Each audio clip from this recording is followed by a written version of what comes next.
Jorge Chávez, ¿cómo estás, hermano? Bien, ¿y tú? Contento, dado. la verdad muy feliz de estar aquí contigo. Andas en chinga, en medios, para todos lados. Pues ahorita sí, estoy iniciando una pequeña gira de promoción para Teruca, que es mi nuevo proyecto. Nuevo entre comillas, porque, bueno, pasó la pandemia. Un rato. Grabamos las canciones hace 4 o 5 años. Y como te decía, no sabía qué hacer con esas canciones, pero me costaron trabajo, tiempo, sudor y dinero que dije, No se pueden quedar así. No. Y me gustan, estoy orgulloso. Ahorita hablamos particularmente de Teruca, pero quiero saber cómo encuentras Guadalajara después de tanto tiempo de no vivir acá. Guadalajara me gusta mucho. La verdad es que cada vez que vengo me da la nostalgia y... Tú sí naciste acá y todo. Sí, soy de aquí. Nací y desde que nací me mudé a varias partes por los trabajos de mi papá. Pero la gran mayoría de mi vida la he vivido aquí y en DF. Órale. Pero me gusta mucho y ya sabes, no sé, 10 años para acá, pues ha cambiado, la han estado mejorando, por decir así. No sé, los Juegos Panamericanos hicieron que se viera de otra manera. Sí. Y cosas así, pero es una ciudad que quiero mucho y que la tengo en mi corazón y con mucho respeto y cariño porque crecí aquí musicalmente. Claro.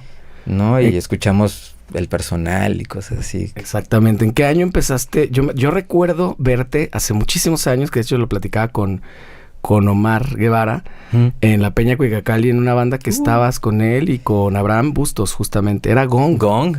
Sí, ahí los vi. Yo recuerdo que su opening era que tú decías algo como en un dialecto. ¿Sí te acuerdas de eso? No, de eso no me acuerdo, fíjate. ¿Cómo? Tengo muy mala memoria, muy mala, hasta al punto de que me da miedo que me vaya a dar Alzheimer. Tanto así. Sí, gacho, pero yo lo que recuerdo de esa banda, una es que pues, ya descubrí con el tiempo de que existe ese nombre. Ajá. Y esa banda, que es una banda francesa, ahora ya se volvió de mis favoritas, ¿no? Gong. De los 70s. Progresiva. Esa banda fue como un preámbulo para Pito Pérez, de hecho. Y así fue como conocí a los hermanos Guevara, a Omar y al Abraham, y al Abraham Bustos. Uh-huh. Y sí tocamos 1 o 2 ocasiones ahí. No me acuerdo lo del dialecto. Pero a lo mejor, seguramente fue una payasada mía, porque cuando veo que no sucede nada, me pongo a hacer babosadas. Sí, entonces... y ahí Abraham te traducía, decía, lo que quiso decir mi amigo es que bienvenidos todos al show. Y qué vamos buena memoria tienes. Ya me está llegando el Y flashback. sobre todo, con que tenga que ver con la música, me acuerdo de muchas cosas. Canciones, shows, y eso no se me olvidan. Es que eso es lo mágico de la música. Yo estuve muy agradecido con la música porque gracias a eso he tenido la vida que he tenido, que no me arrepiento. He vivido cosas muy chidas y otras no. Y o los amigos y así, la música es la onda. ¿Y a qué edad empezaste tú? ¿Cuál fue tu primer proyecto acá en Guadalajara? Toco desde los 15 años, tengo 46. Se llamaba Madre Sofía, Mamá Chofis. Ajá. Ahí esa banda la hice a los 15 años con Gerardo Michel, ajá, que es el hermano de Sandra Michel de Descartes. Entonces, a Sandra la conocí cuando ya tenía, no sé, 8 años. Órale. No hablaba, nomás se asomaba y pues estaba bien enojona, ¿no? Y nos daba risa porque nomás veíamos un par de ojotes que se asomaba y le daba risa y se iba. Y Gera y yo haciendo música y tocando canciones de Nirvana y cosas así. Esa fue la primera banda. Que era además estaba en el tiempo así full, ¿no? El Nevermind y este rollo. Exacto, Inútero. Ajá, ya. Fue 92, 93 cuando ya empezamos a hacer esa banda como más seria. Con un primo también de Gera. Marco en el bajo. Y desde ahí, como que los tríos, o sea, el formato trío en la música siempre me ha gustado mucho y estoy acostumbrado a eso porque de menos, como, o sea, 3 integrantes solamente, 3 instrumentos, 3 personalidades. 3 personalidades distintas. Tienes el trabajo de de hacer que se escuche como que no son tres, ¿no? Como en el caso de Parásito, o luego Pito Pérez, así. Rush es de mis bandas favoritas, Primus también. The Police, todas esas cosas como, no sé, ese número. Y aparte ese número tiene algo. La Trinidad, ¿no? Ahí. Sí, me gustan mucho los números, me gusta mucho pensar en ese de que cada número tiene como su magia, su significado y todo eso. Y el 3 es un número que me agrada. Y justo ahorita ando también pensando en querer hacer un trío. Y fíjate, ahorita tu familia son 3 ahora. En mi familia somos 3 y sí, tiene algo. Sí, tiene algo. Es un triángulo además y muchas cosas. John Bonham tenía en su batería la runa de la Trinidad. Los 3 círculos celtas que justo representan eso, representan padre, madre e hijo. Ajá. Y luego después, ¿te metiste a chambear a algún lado o algo así en tu adolescencia y eso? ¿O siempre dijiste, yo voy a ser rockstar y voy a vivir de esto siempre? No sé si lo de rockstar, pero yo desde niño sí tuve claro que quise ser músico y hacer las cosas bien y a estudiar. Entonces entré a la UDG, no la acabé, porque luego coincidió con Pito Pérez, entonces Pito Pérez me tomaba mucho tiempo. Por muchas razones el porcentaje es bajo de la gente que termina. La escuela. Ajá, la escuela. Porque yo he invitado a mucha gente y muchos me dicen, estuve en la UDG, pero no terminé.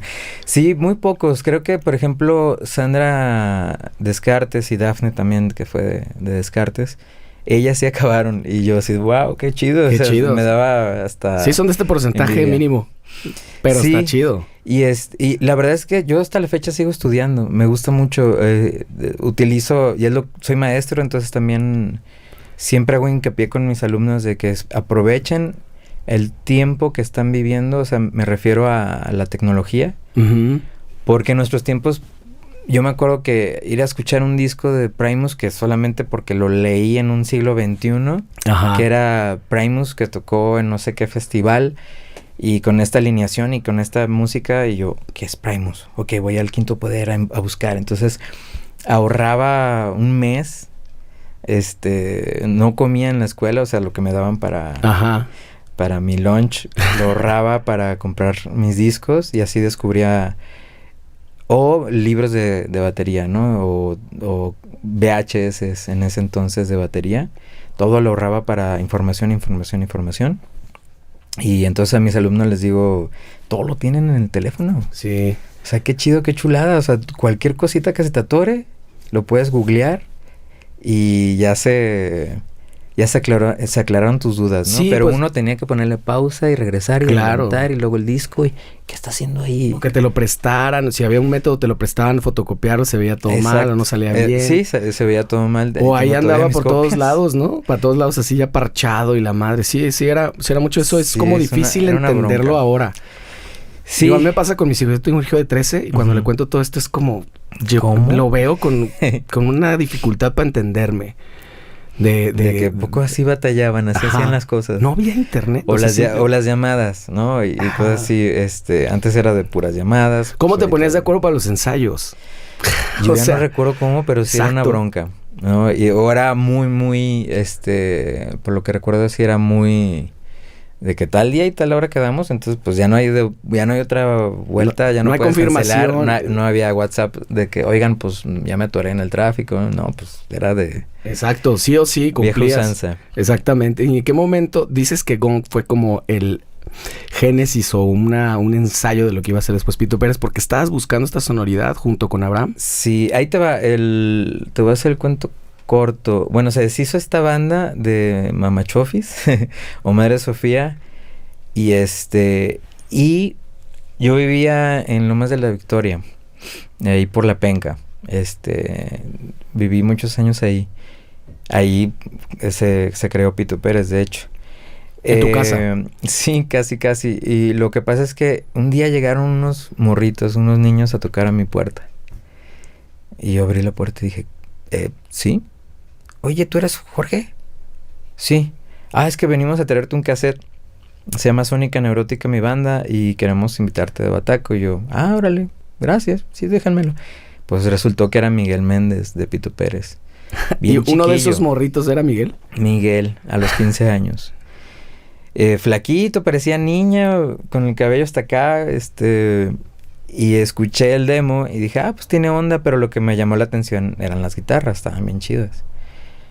Entonces les dije que sí, empezamos a ensayar, hicimos un par de presentaciones como Sónica Neurótica, después se convirtió en La Pálida. Uh-huh. Esa... ¿Sabes qué? Ahí probablemente compartimos escenario, seguramente no te vas a acordar. Sí, creo que sí. Porque la Prepa 9 hubo una vez de estos toquines horribles, espantosos, con mal audio y la chinga. Yo tenía una banda en ese tiempo que se llamaba Razas Extintas. Sí. Con los gemelos, Michelle, que también son Michelle, pero no eran emparentados. Ajá. Y mi carnal en la voz. Y sí, pero de estos... Y sí recuerdo a Miguel. También Sammy, baterista, le decían como que medio le decían niña o algo así. ¿Sammy Samuel Romero? Sí. Sí, pues somos de la colonia, de la Cruz del Sur. Y sí le decían la niña de morrito. A lo mejor por eso se puso tan mamado, güey. Sí, pues ya ves ahorita, pues él se ve muy bien. No cambió, cabrón, güey. No, está todo acá. Y bueno, y resultó que empecé a tocar con ellos... Y me di cuenta que Miguel tenía mucho talento.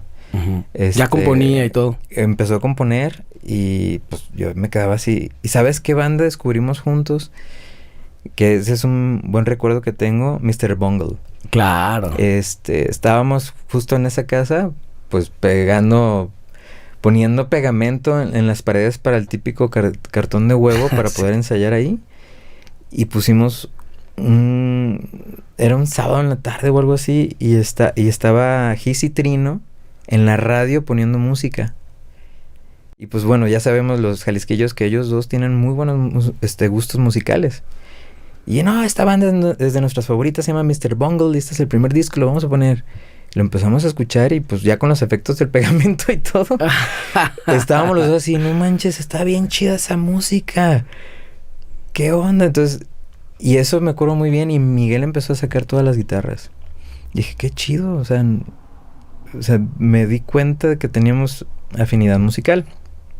Entonces, luego Abraham, no sé cómo se dio cuenta, Abraham Bustos, que yo existía en el mapa y me invitaron a Gong. No recuerdo bien por qué. A lo mejor algún día entrevistas a Abraham, a ver si él se acuerda. Cuando venga.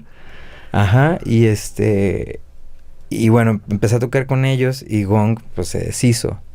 La Pálida también se había deshecho. Y entonces yo fui el que le dije a la banda, ¿sabes qué? Miguel está muy cañón. Estaría bien chido juntarnos los tres.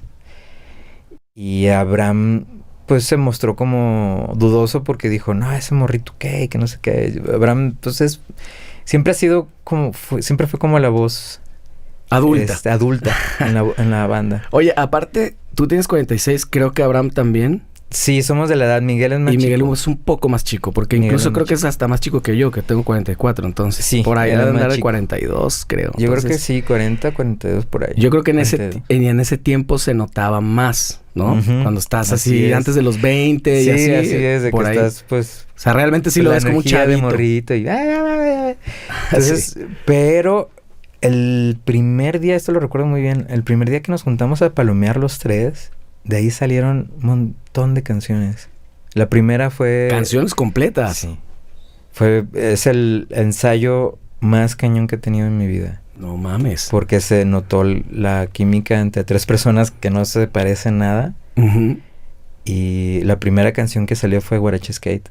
No manches, ¿tan vieja? Salió completa, tan vieja. Que la sacaron hasta el segundo disco. Sí. Salieron un montón de canciones en un palomazo. Una tarde. Fueron como 3 horas y salieron, no sé, como 6 rolas. ¿Pero ya metiéndole letra y todo? Sí. No en su totalidad, pero sí. No, pero ya esbozar algo o hacerle bosquejo, creo que estuvo muy cañón. Entonces ahí fue como... Nos fuimos a cenar, me acuerdo, así a hamburguesas. Esa historia la contábamos mucho porque es verdad. O sea, después del primer ensayo, vámonos a cenar. Y cenamos hamburguesas, empezamos a platicar y a llevarnos muy bien. Qué chido lo que está sonando.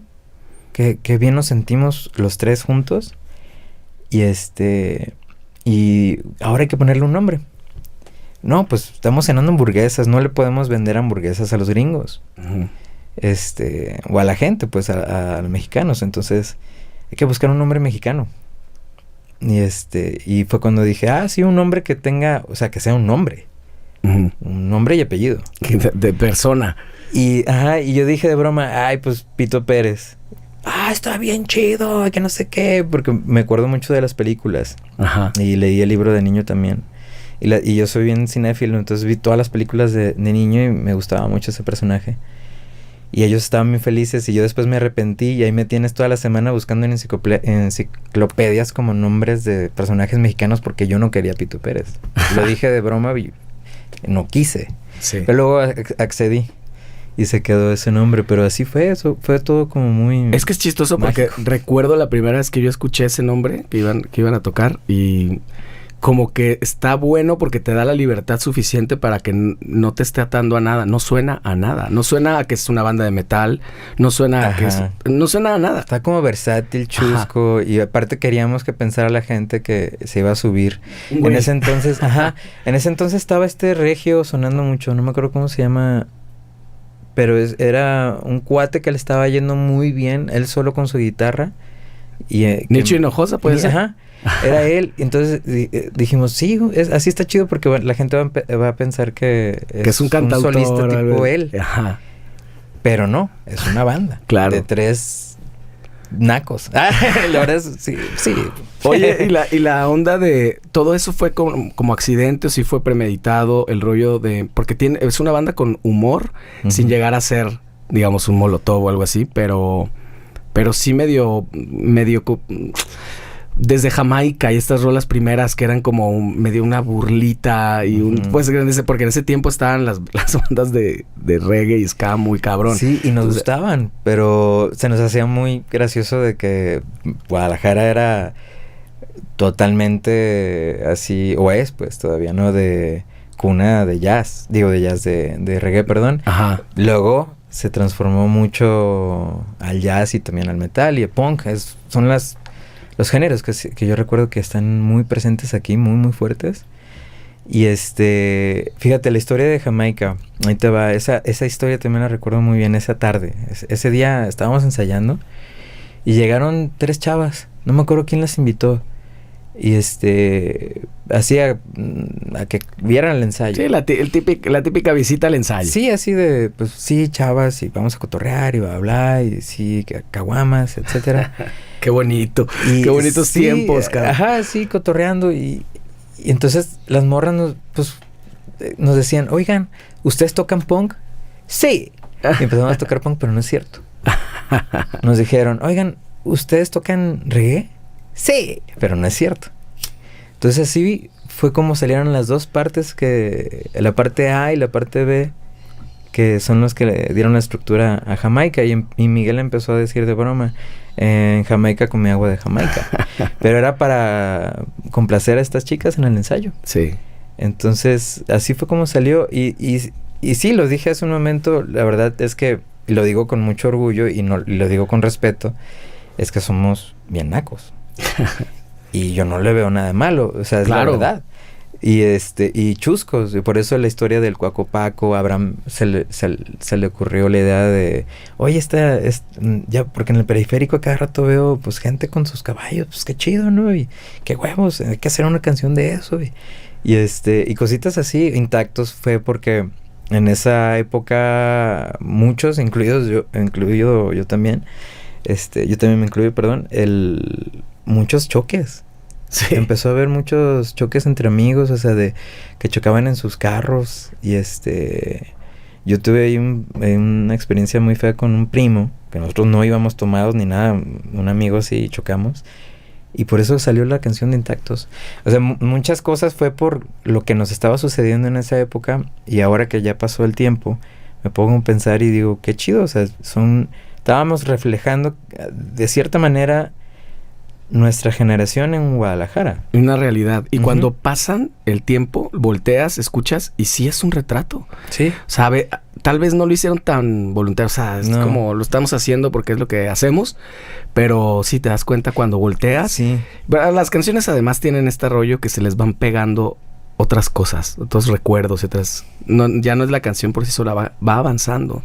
Y bueno, por supuesto que además recuerdas mucho una época, ¿no? Cuando escuchas 5-6, que yo recuerdo haber haberlos visto ya por primera vez en Telehit, no recuerdo dónde, así como que ya dieron así como el gran salto y que sí fue también como un orgullo. Yo recuerdo y se lo platicaba también a Omar, que yo de haber ido a comprar esos discos, porque recuerdo que era como un poco, yo sentía que era lo que me tocaba a mí. Si no estaba yo en ese momento, yo digo, voy para allá, pero pues nos toca a todos los demás, pues comprar el chingado disco, ¿no? Es como hacer un poco escena, yo tenía esa idea. En Guadalajara que no se da mucho ese rollo, ¿no? Porque luego hay muchas envidias y muchas cosas raras. Fíjate que hablando, me hiciste recordar una cosa, nosotros, gracias por lo del orgullo, también nosotros veíamos con orgullo y con cierta envidia, pero no envidia, más bien como competencia, pero competencia sana a Plástico.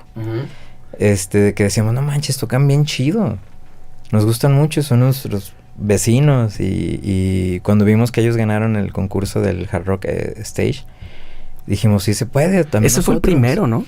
Ellos ganaron el primero, nosotros ganamos el segundo. Pero en el primero, ¿no se metieron ustedes? No, no nosotros existía. Teníamos un mes o dos de habernos creado. Y cuando ganamos el segundo concurso, nosotros teníamos 9 meses de habernos formado. Fue muy rápido. O sea, a los 3 meses tuvimos nuestra primera tocada en la Puerta 22. Tocamos las únicas 3 o 4 canciones que teníamos que teníamos bien. Por ahí tengo el video en VHS, los tengo que pasar. Tengo sí, mucha información. Súbelo. Tengo conciertos.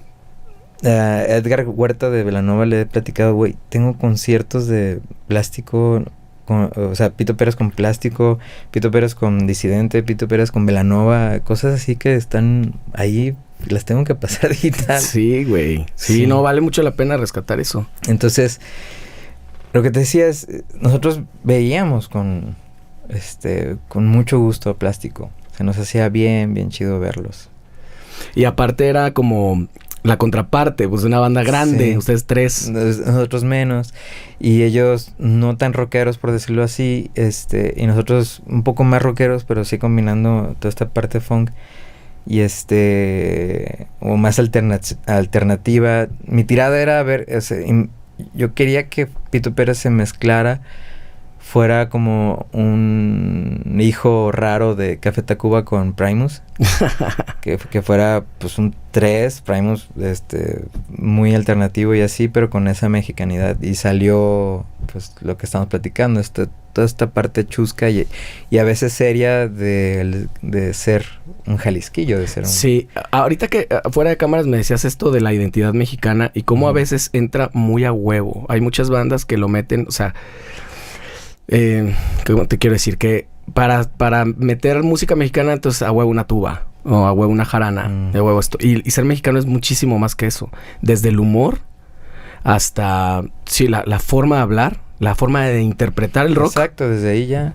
O sea, sí, no necesitas un instrumento así para que suene mexicano, ya viste. En nuestro caso, pues se notaba, pues, por el humor. No, sí, estábamos bien mensos ahora que... Pero sí, nos divertimos mucho, nos la pasábamos muy, muy bien y agarrábamos muchas curas, por decirlo así, de ese tipo de humor. Sí, es que además los 3, los conozco a los 3 y tienen sentido del humor los 3 diferente cada uno. Sí, pero también veíamos mucho de las mismas cosas también. O sea, la verdad fue un momento muy, muy padre. O sea, pero fue muy rápido todo, eso es lo malo. Yo creo que también eso tuvo que ver. Sí. Que ninguna de las 3 como que tuvo la fuerza de continuar. A ver, cuéntame cómo es esto, porque yo creo que estabas en tus primeros 20, tú más o menos, y Abraham, que eran los más grandes, y de repente un $10,000 creo que eran. Sí. Sí, el premio y más el contrato con Warner, ¿no? ¿No sentiste así? No, ¿ya la hicimos para siempre? Sí, no. Fíjate que tratábamos de ser hasta medio fríos. Me acuerdo muy bien la noche que ganamos en el Hard Rock del DF.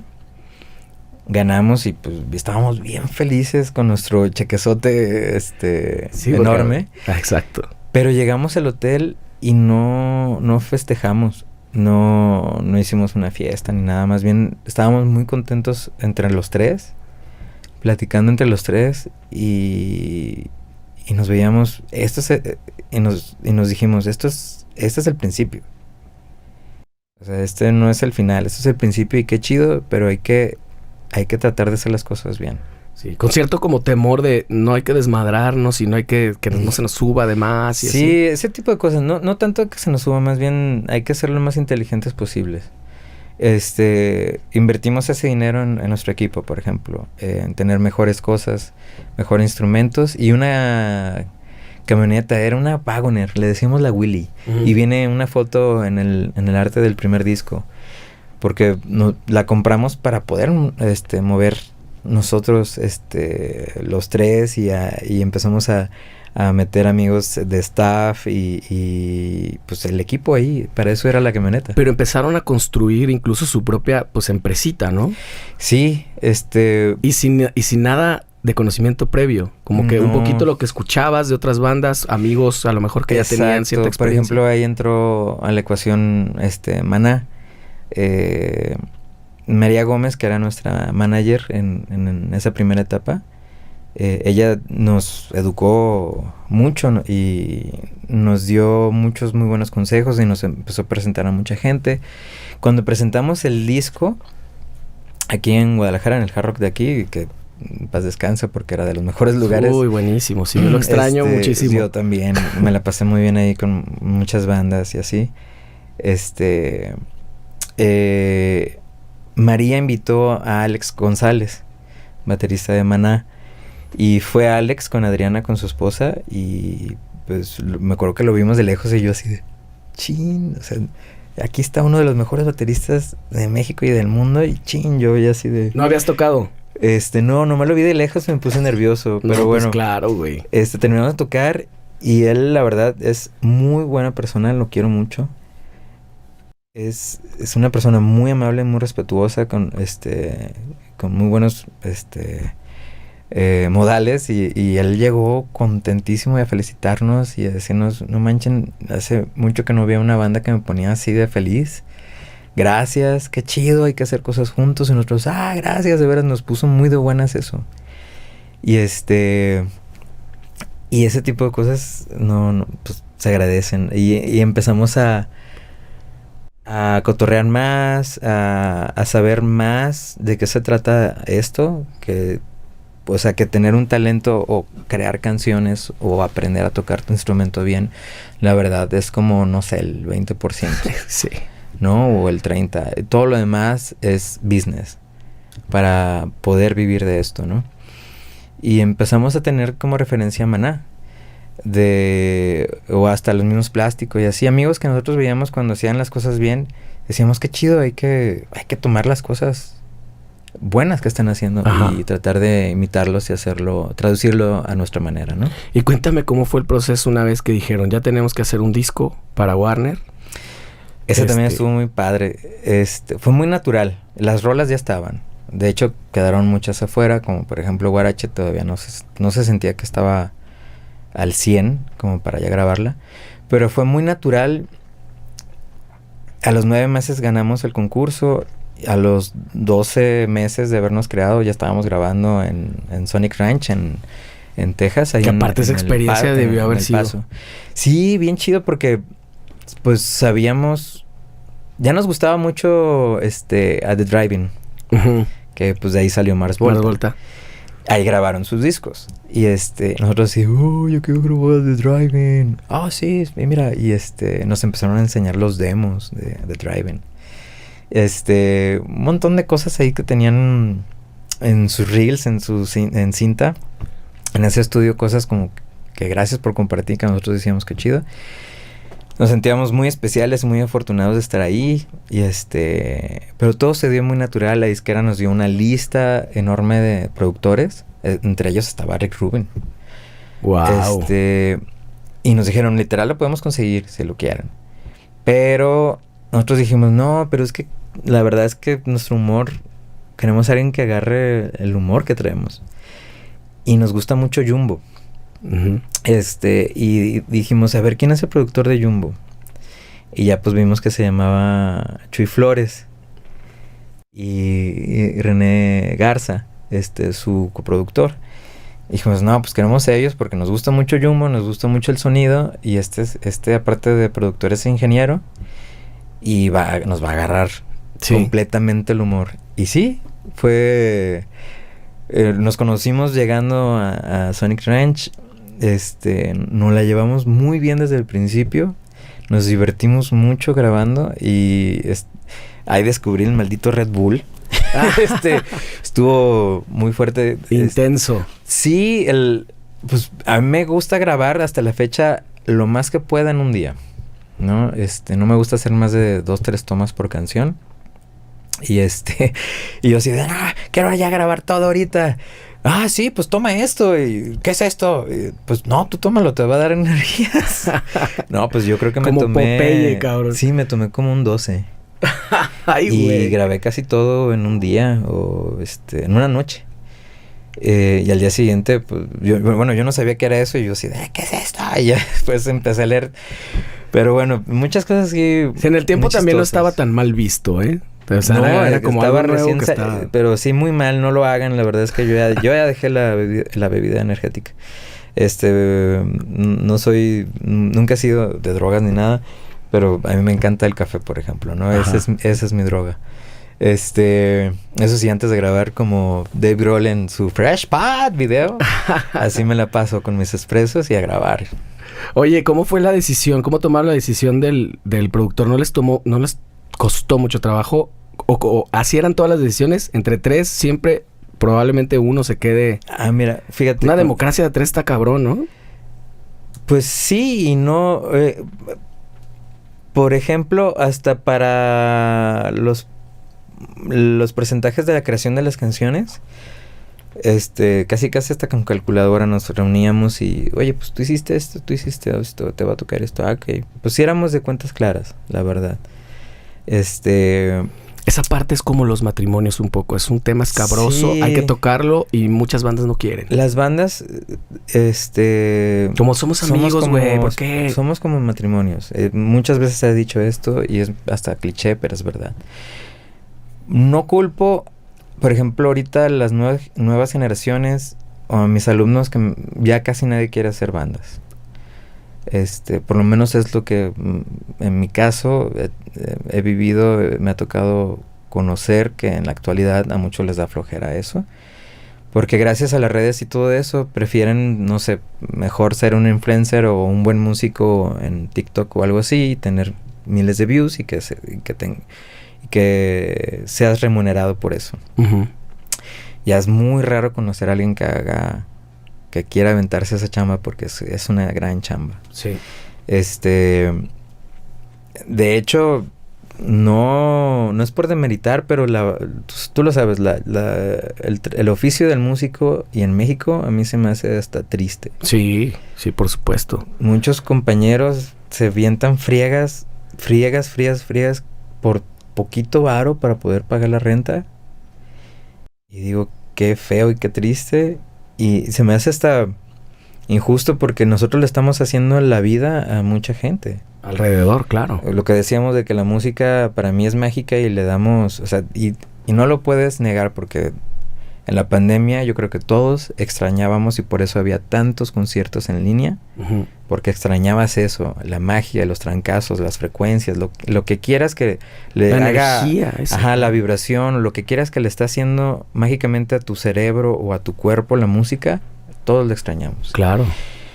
Y ahora que todos estamos volviendo un poco la normalidad, eso sí me ha puesto, y ahora que tengo familia, sí me he puesto todo de nuevo sobre la mesa de que de veras vale la pena seguir tocando. La verdad, a mí me encanta tocar y no me imagino hacer otra cosa, pero sí he llegado a pensar en ya no volver a tocar. Sí. Te juro que... No dejar la música, pero sí dejar de tocar. Sí. Porque se me hace muy triste. Sí, las condiciones muchas veces son por lo menos indignas en muchas casos. Sí, indigno, o sea, mal pagado, las friegas no se me hacen padres, o sea, a mí me gusta trabajar, me gusta aventarme friegas, pero quiero que también se vea Que no sean reflejado. Exacto, no En son tu relativas, cartera, claro. lo que sea, para poder vivir y darle una vida por lo menos decente a tu familia. Exactamente. Y la verdad en México no se puede, o en muchos países del mundo. Es muy, muy raro que un país le dé una buena vida a un músico. Sí. Las decisiones, la democracia de tres, nos fuimos con eso. ¿Cómo Sí. eran? Muy difíciles, pero sí tratábamos de hacer las cosas claras. O sea, no había veces que votaba cada uno por una cosa distinta. Sí, y ahí sí nos íbamos por la mayoría de votos, ¿no? Que muy chistoso porque pues 3. No hay mayor... Bueno, sí, es fácil encontrar una mayoría, pero al mismo tiempo... Sí, la verdad es que yo creo que muchas cosas las pudimos haber hecho mejor. Digo, no me arrepiento de nada. Y a lo mejor ellos sí o ellos no sé. Pero de todo se aprende y yo los recuerdo con mucho cariño. A cualquiera de los integrantes de mis ex bandas. Ahí justamente en el tema del productor para el primer disco de Pito Pérez, ¿sí estaban pensando en distintos cada uno? ¿Hubo uno que dijo Rick Rubin, güey, a huevo? ¿O entre los tres sí dijeron eso? Yo creo que los 3, o especialmente Abraham y yo, Rick Rubin nos llamaba mucho la atención. Claro. Y no me acuerdo quién más estaba, pero neta sí había unos nombres ahí muy pesados. Y Oscar López también, en paz descanse, estaba ahí. Santa Olaya, queríamos a Santa Olaya también. Wow. Y pero es que la verdad también nos dijeron, ok, sí se puede, pero el dinero que tenemos, el presupuesto que tenemos para ustedes, pues se va a ir mucho a esos productores. Claro. El factor Entonces, económico también tenía que ver. Ajá, el dinero que va a sobrar de esa paga, pues que es para la promoción, pues ya va a ser muy poca. Entonces también por eso elegimos, no, pues mejor un productor a lo mejor no tan conocido con el que nos sentiríamos cómodos, que va a cobrar bien, pero va a sobrar ese dinero para poder darle una buena promoción. Pues nunca se sabe qué pudo haber pasado con Rick Rubin ahí, pero digo, el resultado creo que fue súper bueno. Gracias. Surgió Pito Pérez en un momento que yo pienso que le hacía mucha falta a México en general y por eso les fue tan bien. Además, se vio muy reflejado. Yo quiero pensar que no tenían tanta influencia o influencia tan pues dura de la disquera porque... Yo que los conocía... Nunca hubo influencia. Los vi completamente ustedes. Hasta en el diseño, chido, en todo, ¿no? Sí, la verdad es que hemos escuchado historias de terror. O todos tienen una mala idea de una disquera con un artista. La verdad es que nosotros tuvimos mucha suerte. Warner se portó bien chidos con nosotros. Nosotros decidimos todo. Ellos nunca metieron su cuchara en nada. O sea, al contrario, nos dejaron ser todos. Porque recuerdo, para que veas que sí lo compré original, recuerdo que era muy moderno en el tiempo, que era como interactivo. El CD interactivo. Ajá, lo metías a la compu y venían unas tomas que hicieron ahí ustedes mismos, que eran que estaban, me tenían cagado de risa. Porque además se vio que se la pasaron bien chingón. Sí. Y sacaron, pues todo, ¿no? Que se iban en la noche ahí cerca de, ¿no? Güey, del estudio. Los tres son muy cagados. Sí, muchas babosadas que hicimos.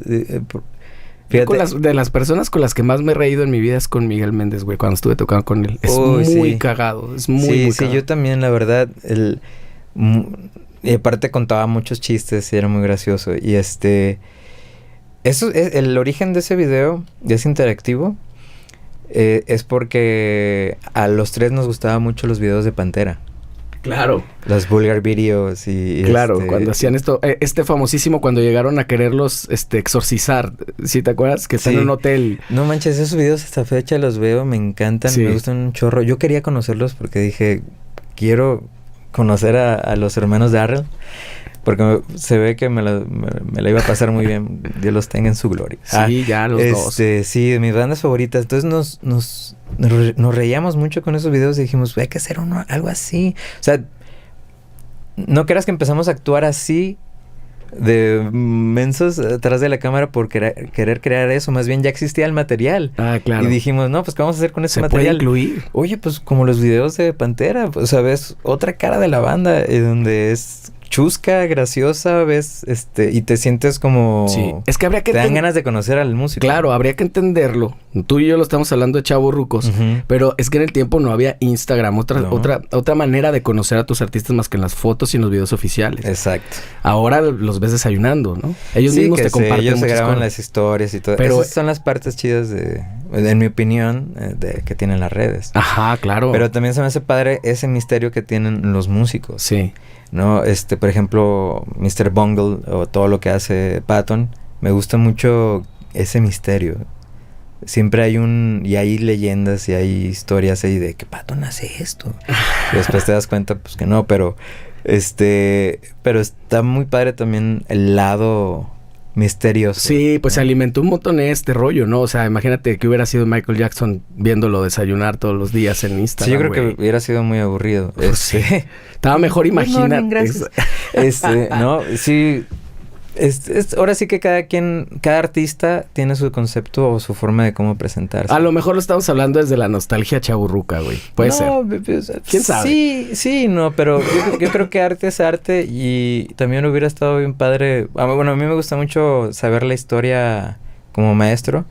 Me gusta mucho la historia, entonces leer lo que hacía Beethoven o Chopin o Satie, que es mi pianista favorito, Erik Satie. Lo puedo escuchar horas. Y Satie era un personaje muy, muy chistoso y muy, muy raro. Él solamente comía comida blanca. Órale. O sea, moluscos, arroz blanco, huevos sin la clara, solamente la clara y así. Ajá. Y me gusta leer o sea, que a las 7:45 me levanto. A las 8:10 estoy pensando sobre la vida. A las 12 estoy montando un caballo. A las 2 de la tarde estoy paseando mi molusco, mi cangrejo, y eso es real, en los Champs de Lucie. Eso es lo que hacía Satie. Y después beber no sé cuántas botellas. Y así Beethoven. Me encanta ver esas cosas. Pues es que sí, al final leerlo, porque es gracioso e interesante ver cómo era una persona así de talentosa, ¿no? O sea, unos ves que son más metódicos que otros, otros son más raros que otros. Y esos, para mí, son como medio las historias de Instagram y de TikTok.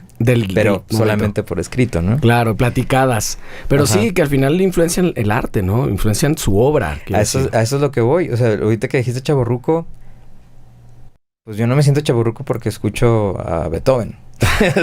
No, pues en todo caso te sentirías, sí, claro. Entonces, ruco, güey. A lo que voy es que música es música, arte es arte.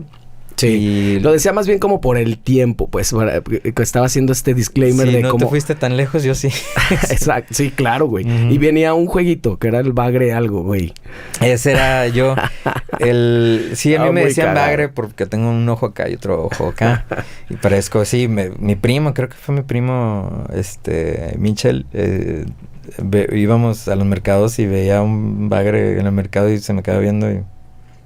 Pues tú eres un bagre, hasta los bigotes. Hasta los bigotes, exactamente. Y yo sí, entonces les dio mucha risa y hicieron ese juego. No me acordaba del juego ese. Fíjate, güey. Para que veas, yo lo compré original porque Pirata no se copiaba con lo extra, con el material extra. Entonces tenías que comprar original.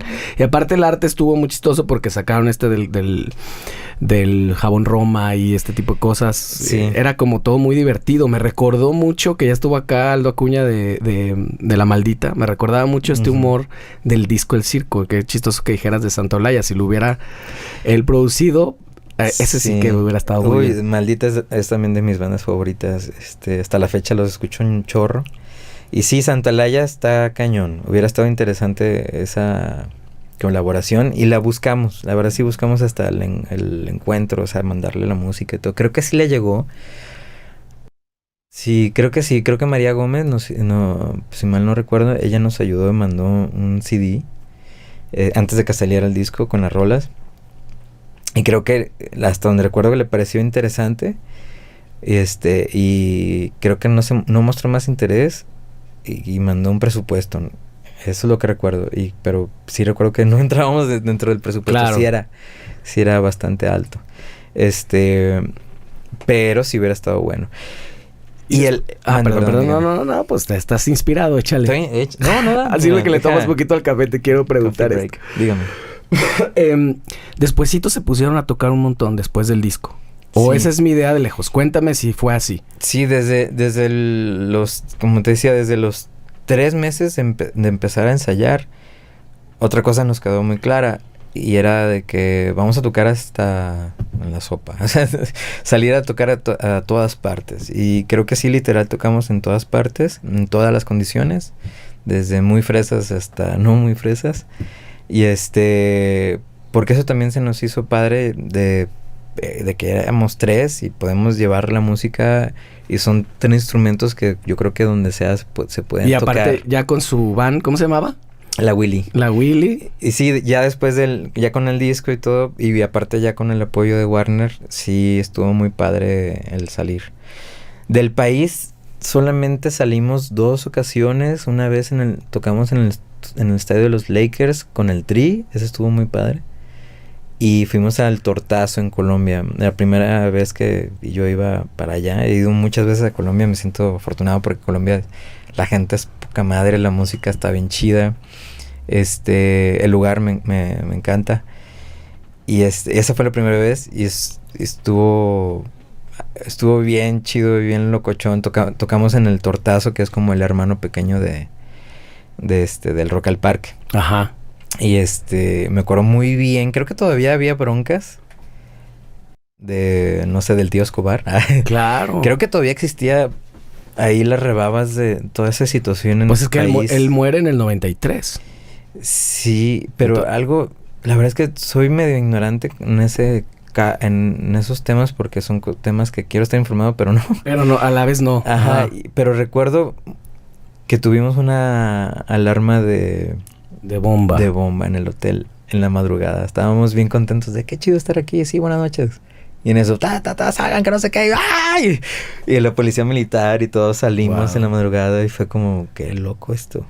Pues ahí, si tenemos amigos colombianos viéndonos ahí, sí. Coméntenos si a alguien le tocó lo tengo en el corazón. Ese tiempo. Y has tenido oportunidad de regresar. Un chorro. Lo chido con Descartes, hasta ¿cuántos Rock al Parques? Nos aventamos 3, creo. Uy, qué chingón. Y la última, está el concierto completo en YouTube. Está bien chido. Nos tocó cerrar escenario. Qué chido. Ese estuvo bien chido. Pero antes de eso, hay una historia ahí que no sé si contarla. Piénsatela 2 segundos. Ya. Sí, no voy a decir qué banda. Había una banda mexicana muy famosa en el line-up de ese Rock al Parque. Y Descartes Sacante. Ellos en otro escenario, uno grande, nosotros en uno mediano. Pero coincidimos en el horario. Total, la actitud de estos músicos, y son de mis bandas favoritas, no critico para nada su actitud ni nada, pero sí fue como raro porque nosotros estábamos bien felices. No manches, estamos aquí viviendo esto, qué chido. O sea, te sientes afortunado. Ellos se sentían aburridos. Órale. Ellos así como de, ay, ¿qué hago aquí? Ya me quiero ir a mi casa, literal. Pero bueno, total. Ellos tocaron, nosotros también al mismo tiempo. Y ellos tenían todo un mar de gente, ¿no? Podías ver al otro escenario. Nosotros ya estábamos tocando. Y en eso de repente nomás vimos como una horda de gente se nos empezó a arrimar a nosotros. Y terminamos con todo ese mar de gente nosotros. Y pues nosotros estábamos felices de que qué chido tenemos todo este mar. No sé cuántos eran, pero sí eran, no sé, unos 7,000, 10,000 personas. Uh-huh. Bien chido. Y esa banda se quedó con muy poca gente. Y después preguntamos al público, ya que nos bajamos disfrazados de diablos. Los hombres estábamos todos pintados de rojo y solamente con pañales. Y se les hacía curioso y nosotros entre la gente así. Y la gente se nos arrimaba y, oye, un autógrafo. Y sí, claro que sí, qué chido. Oye, gracias. Nosotros sí, gracias por habernos escuchado. Y vimos que, ¿por qué pasó eso? No, pues es que hemos visto tantas veces esta banda que tocaron el mismo set de hace años, el mismo orden, y la actitud de ellos no estaba padre. Wow. Nos quedamos así, neta se notó. Respuesta inmediata. Y es cuando dice la gente, es cuando ya me pienso mal las cosas cuando dice la gente. Hay algunas ocasiones que he escuchado que dicen, es que la gente es tonta. Y yo creo lo contrario, la gente no es tonta, no lo puedes vender. O sea, ellos se dieron cuenta que esta banda pues llegaba con esa actitud. ¿Sintieron eso? Sintieron y el setlist no cambiaba en años. Claro. Y terminaron con nosotros. Y se me hizo padre. Sí. Y yo como no lo veo como, o sea, cada quien hace lo que quiera con sus bandas o lo que quiera. Yo lo vi como una enseñanza de que, qué chido, eso nunca se me va a olvidar. No hay que dejar por sentado nada, ¿no? Sí, exacto, no puedes dejar de trabajar. Claro. Y de tratar de darle algo interesante o nuevo a la gente. Me interesa un chingo tu etapa por Descartes y obviamente por otras bandas, pero sí me gustaría cerrar con este rollo. Perdón, es que me voy así. Ese café, tu café está muy bueno. Está bueno y es mexicano, ¿eh? Café mexicano, patrocínenme. El tiempo de estar tocando, ¿cuándo surge ya la otra onda? ¿O lo tenían bajo contrato a hacer el segundo disco? ¿Ya tenían temporalidad y decían, está llegando ese tiempo? ¿O cómo? No recuerdo cuántos discos firmamos. Creo que era para 3 o 4. Te digo, hay cosas que se me va la onda. La verdad, ahí sí yo estoy mal. Debería de tomar más atención en cosas. Y sí, haz de cuenta que llegó un tiempo en que ya empezaron a cambiar las cosas en lo que al music business se refiere. O sea, ya la disquera, muy buena onda, los de Warner nos empezaron a decir, ¿saben qué? Ya en el segundo disco, ya pues ellos nos dijeron, ya no sabemos cómo mover esta banda porque no sabemos vender rock. Uh-huh. Nosotros nos especializamos más en pop. O las bandas que son rockeras que están ahí, pues ya tienen su nombre. Por ejemplo, el Tri o Maná. Casi ya se movían solas. Claro. Entonces, por eso te digo, la verdad es que yo no puedo decir nada malo en el caso de Warner porque nos trataron muy bien. Pero fue por ahí el asunto. O sea, hicimos este disco, el segundo disco lo hizo Alex González de Maná. ¿Y cómo fue ese acercamiento? ¿Porque ya lo conocían la banda o tú particularmente? ¿O cómo? No, la banda y yo con él pues por bataco. Así los dos batacos bien ñoños. Pero desde aquella vez en el hard rock. Desde aquella vez en el hard rock. Y de hecho los patrocinios, tengo 20 años con DW, con Paiste, con Big Fear y han sido gracias a él. Qué chingón. Y porque me acuerdo cuando él firmó para DW, mi sueño era siempre, desde la primera vez que vi una DW en Plaza Arboledas en Guitar Valley Art Guitar o algo así se llamaba la tienda. Okay. Una que duró meses solamente. Sí. Había una DW en el aparador azul, la vi y dije, como Wayne's World, ¿te acuerdas? Cuando vio la guitarra yo estaba así de, quiero que sea mía. ¿Esa fue la que te compraste con ese cheque o no? No, ya no volví a encontrar una W o a llegarle el precio. Pero cuando Alex tuvo el patrocinio le dije, oye Alex, ¿puedo comprar una a través de ti? Y porque siempre he querido una. Y él muy buena onda me dijo, no, mejor prepárate un press kit. Y yo lo que puedo hacer es hacerles llegar tu trabajo y ellos deciden si te agarran o no. Y qué chido, muchas gracias. Se me hizo qué generoso. Muy chido. Sí, la verdad es que es muy generoso. Y sí, a los 6 meses me respondieron y bienvenido. Y hasta la fecha sigo con ellos. Con Paiste y Big Fear, igual. Me tratan muy bien y cada vez que cambio de bandas me da el miedo porque dije, me lo van a quitar porque ya no tengo esta banda, pero he tenido la suerte que les gusta. O sea, Pito Pera les gustaba, pero luego entré a Clon Demente, les gustó más. Y luego entré a Descartes acá y les gustó más. Entonces, y ahorita con Teruca también están ellos bien contentos. O sea, he tenido suerte de ese sponsor, pero todo ha sido gracias a Alex. Y ahora Alex, regresando al tema del segundo disco, Pues eso, porque vivimos en la misma ciudad, nos llevamos muy, muy bien, compaginábamos con mucho, o sea, hasta en el humor, él también le daba mucha risa, por ejemplo, hasta la fecha Guaraches que le da risa, dice que babosada, o sea, está bien chido, o sea, esa historia que es genial. Sí. Y se nos hizo padre, y él por ser de Maná y de que dijimos, bueno, vamos a aprender de aquí muchas cosas, qué chido, y él está en Warner, por muchas partes le vimos, el peso bueno, ¿no?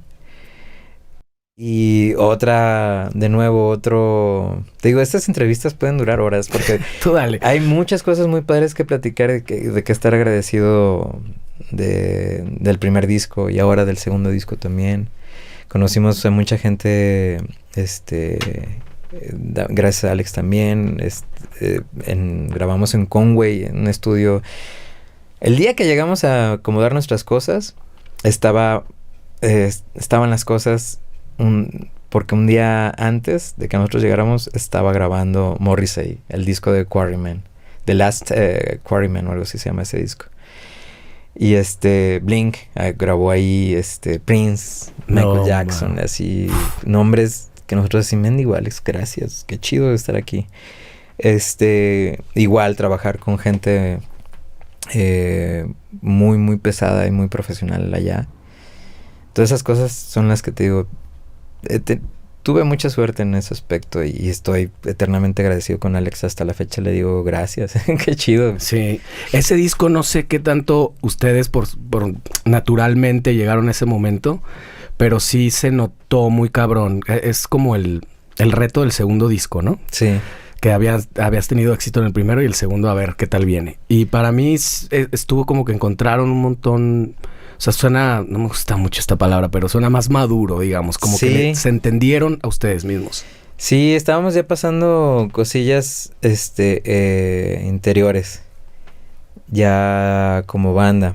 Yo lo comparo con el One Hot Minute de los Chili Peppers. Ok. Que es mi disco favorito de los Chili Peppers. Pero porque está más oscuro, más maduro, como dices tú, y se nota que tenían problemas. Sí. Entonces nosotros también, o sea, no la pasamos mal, no la llevamos bien, pero ya empezamos a tener ahí como discrepancias y diferencias de opiniones. Y tratamos de que, no lo hicimos adrede, pero ahora después de los años te das cuenta de que sí, a eso suena. Suena oscuro, más maduro y que cada quien estaba pasando. Porque te digo, se nos dio todo muy rápido. Y bueno, no sé. Por respeto a mis excompañeros, es más, estaría padre algún día, a lo mejor ya ahorita ya grandes y con familia y todo eso, juntarnos un día y sin, ¿cómo se llama? O sea, sin responsabilidad o sea, sin compromiso ni nada, sino cotorrear como antes y decirnos, oye, qué menso estuviste. Sí, tú también, o sea, claro. O qué chido que hiciste esto. O sea, ver las cosas buenas y las cosas malas entre los tres, algún día estaría padre. Uh-huh. No sé si suceda o no. Y pero lo que sí sé es que no hay tiempo. Los humanos pecamos porque nos sentimos...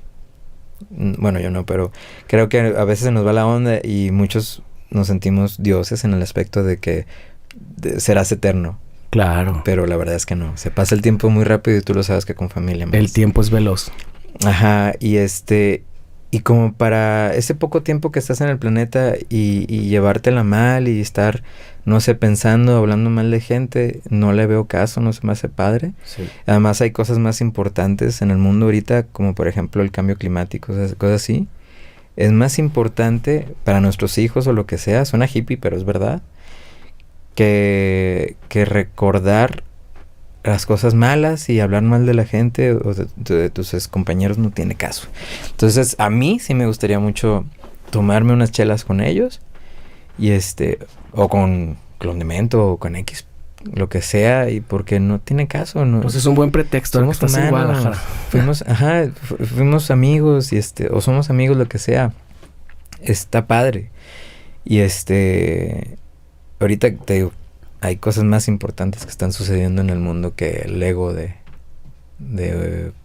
el estúpido Sin ego duda. de uno. Claro. ¿Y cómo llegó la decisión de terminar con Pito Pérez? Pues ya al final sí nos la pasamos muy mal. Pero hasta con respeto. Hasta eso sí sentí que nos respetamos mucho los tres. Pero ya no podíamos estar mucho tiempo juntos. Y pues la decisión, alguna vez platiqué con Miguel hace poco y él me dijo algo que creo que es verdad y dijo, yo nunca he quitado el dedo del renglón. Órale. Y sí veo que en sus redes y todo tiene hashtag Pito Pérez y cosas así y está padre, yo también lo veo con mucho cariño y también lo menciono con mucho cariño y entonces para que veas, o sea, yo seguí adelante y dije, bueno, pues siempre me ha gustado la música rara, por decirlo así. Sí. Entonces me fui por ese lado. Abraham se fue con un tiempo con Plástico. Él se sentía muy cómodo ahí. Porque son sus amigos y son nuestros ex vecinos y así. Y es la música que le gusta a él también. Y bueno, y Miguel, sí, pues hasta la fecha, según yo, pues sigue tocando y haciendo música. y Yo siempre lo haciendo digo su y cuando música. tengo oportunidad lo digo, es de mis compositores favoritos, Miguel. Sí. Un talentazo. Ese güey agarra una guitarra, es una rola así de wow. Sí, las veces que he hablado con él me ha dicho, no sabes la cantidad de rolas que tengo. Yo sí te creo, estás bien cañón. Y él, muy curioso, su técnica es ir al baño y componer. Entonces, sí, literal, él lo dice. Yo estaba en el baño y desde que recuerdo, sí, nomás escuchaba que se iba al baño con la guitarra y ahí hacía rolas. Qué cabrón, güey. Sí. Que saliera algo bueno de lo malo. Qué chido. Sí, yo no puedo ni hacer 5 canciones bien. O sea, yo me pongo el nombre de compositor, pero la verdad me pongo, no sé, al lado de Sandra o al lado de Abraham o hasta de Iram o de Kello. Y digo, están cañones. Ellos sí están cañones. Yo con 5 canciones me hago bolas y ellos están cañones. Oye, ¿cómo manejas, cómo ves el tema del... Yo no puedo decir que Pito Pérez es un one hit wonder, pero... Sin duda, lo más reconocido, por lo menos todo México, es mi Lupita. Y no se la pueden quitar de encima. Además, el video está divertidísimo. Me acuerdo de ese clip buenazo que dice mucho cuando estás viendo el reloj, güey. Así como de puta, ya me quiero ver esta banda de boditas o de... No, ¿sabes? Y me siento muy identificado muchas veces, güey, pero yo me dedico a eso. Ahí te va, mira. No sé por qué siempre a los Pito Pérez nos dijeron que si éramos regios. O sea, en el DF nos decían eso. Y en Monterrey pensaban que nosotros éramos regios. Yo hasta la fecha tengo una conexión ahí. Tengo muy buenos amigos allá, gracias desde la época de Pito Pérez. Ese video de Lupita se hizo allá. El director que hizo un video de Kinky, el de ejercicio número 13. Rafa Guzmán. Y lo hicimos allá completamente. Y nos la pasamos muy bien. Cada vez que tocamos un montón de veces allá y nos fue bien chido. Y el humor, no sé por qué, pero hicimos muy buena mancuerna con los regios. Esa parte de ese... Sí. De la baquete y del reloj es un homenaje a Faith No More. Ok. Porque el guitarrista que grabó el video de Evidence... que el video es todo cool y están cantando atrás de una vitrina y ellos están siendo exhibidos como... No me acuerdo cómo se llama ese show en inglés, pero es un show de que ya ves como Peep Show. Uh-huh. De Peep de husmear. Uh-huh. Y el video es así, ¿no? Entonces él todo cool con sus lentes, pues así, y tocando el solo que está bien chido. Nomás tocó el solo y... Ya. Entonces esa babosada que hice fue mi homenaje a Faith No More. Órale. Y como te digo, no sé si te pase, digo, a Miguel le pasa mucho. Pero que vas de repente a un bar y te suben a tocar esa canción, te recuerdan mucho por eso. Hace mucho que no la toco, mucho, pero no sabes la cantidad de videos y de audios que me mandan mis amigos o conocidos de que mira, alguien está tocándola. Y yo, órale, qué chido. Y lo que sí me doy cuenta, ahí va. Es que la tocan mal. La tocan mal. Yo lo sé. Por eso te quería aprovechar esta oportunidad para pedirte un tutorial, cabrón. Porque tiene este tema medio atresillado, pero no es atresillado. Y la gente se confunde, lo toca todo así. Fíjate, ese disco de Pito Pérez a mí no me gusta en cuanto a la batería se refiere. Como músico no me gusta. Yo no tenía el nivel que me hubiera gustado tener. Y pero se me hacen bien chidas las guitarras, las voces y los bajos de ese disco. Pero lo que sí es que están estúpidamente sencillas. ¿Sí? Esas canciones, o sea, en cuanto a la batería. Y esa canción tiene un chorro de chiste porque está súper sencilla. Tiene sus tresillos, como dices. Estoy imitando un grupo... En mi cabeza yo estaba imitando un grupo versátil combinado con uno de baladas. Ajá. Entonces así fue como salieron los redobles, ¿no? El pra, prum, prum, trum, tacatún. Sí. Y los juegos en el hi-hat y todo eso. Fue imitando toda esa onda. Y sí, cuando veo los videos, muchos tocan bien las guitarras y los bajos. Más cercano, pero las batacas no. Ya sé. Pero digo, es porque estúpidamente están muy sencillas. Cuando entró Roy, de Termo, cuando entró a Pito Pérez, él estuvo un rato ahí. Ajá. Me mandó un mensaje una vez y me dijo, güey, no puedo tocarlas. Bueno, sí, pero me cuestan un chorro de trabajo. Y yo, ¿por qué? Están bien sencillas. Güey, no puedo tocar lento y no puedo tocar sencillo. Me dio mucha risa. Y yo, güey, tú eres de los mejores batacos que conozco, no manches. Y productor, ¿no? Está muy cañón. Y pero me dio mucha risa. Le dije, gracias, sí, tiene su chiste tocar sencillo y lento. Sí. Pasa, de repente haces videos así, tutoriales y cosas así, ¿no? ¿Nunca has hecho uno de eso? Tutoriales no. Me he grabado drum covers porque son ¿pero canciones de tus que bandas? me gustan. Sí. Y las subo a mi canal. Todas mis redes son Jorge Chávez Drummer. Por si gustan. Ahí grabé unos antes de la pandemia. Antes de ser papá.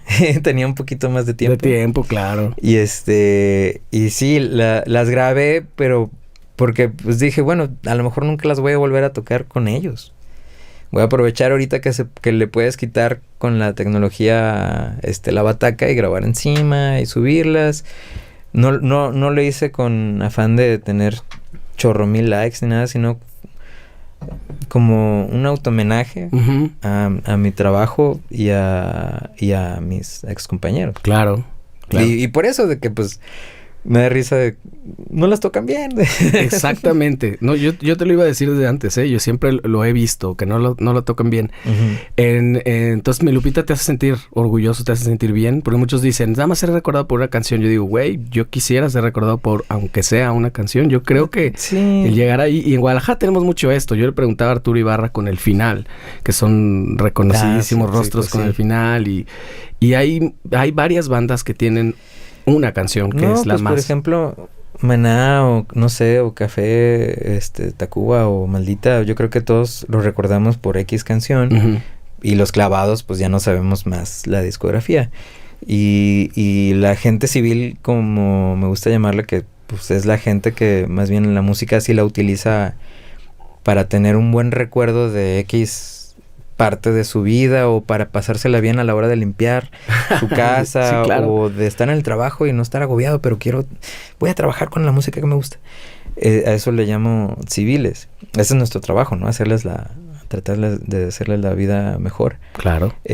A mí no me importa, ¿no? O sea, yo no sé en el caso, por ejemplo, de Manac, de que Rayando el Sol y todo eso, pero no creo que les importe, porque supongo, se me hace padre, ¿no? Hacerles la vida a alguien con una canción, no importa. O sea, exacto. Qué chido. Como dices, qué chido. O sea, qué padre que a mí me han dicho, no, es que a mi mamá le dedico esta canción, o a mi ex, o a mi actual esposa, siempre, pero se llama Lupita, le dediqué esta canción. Y yo, qué chido.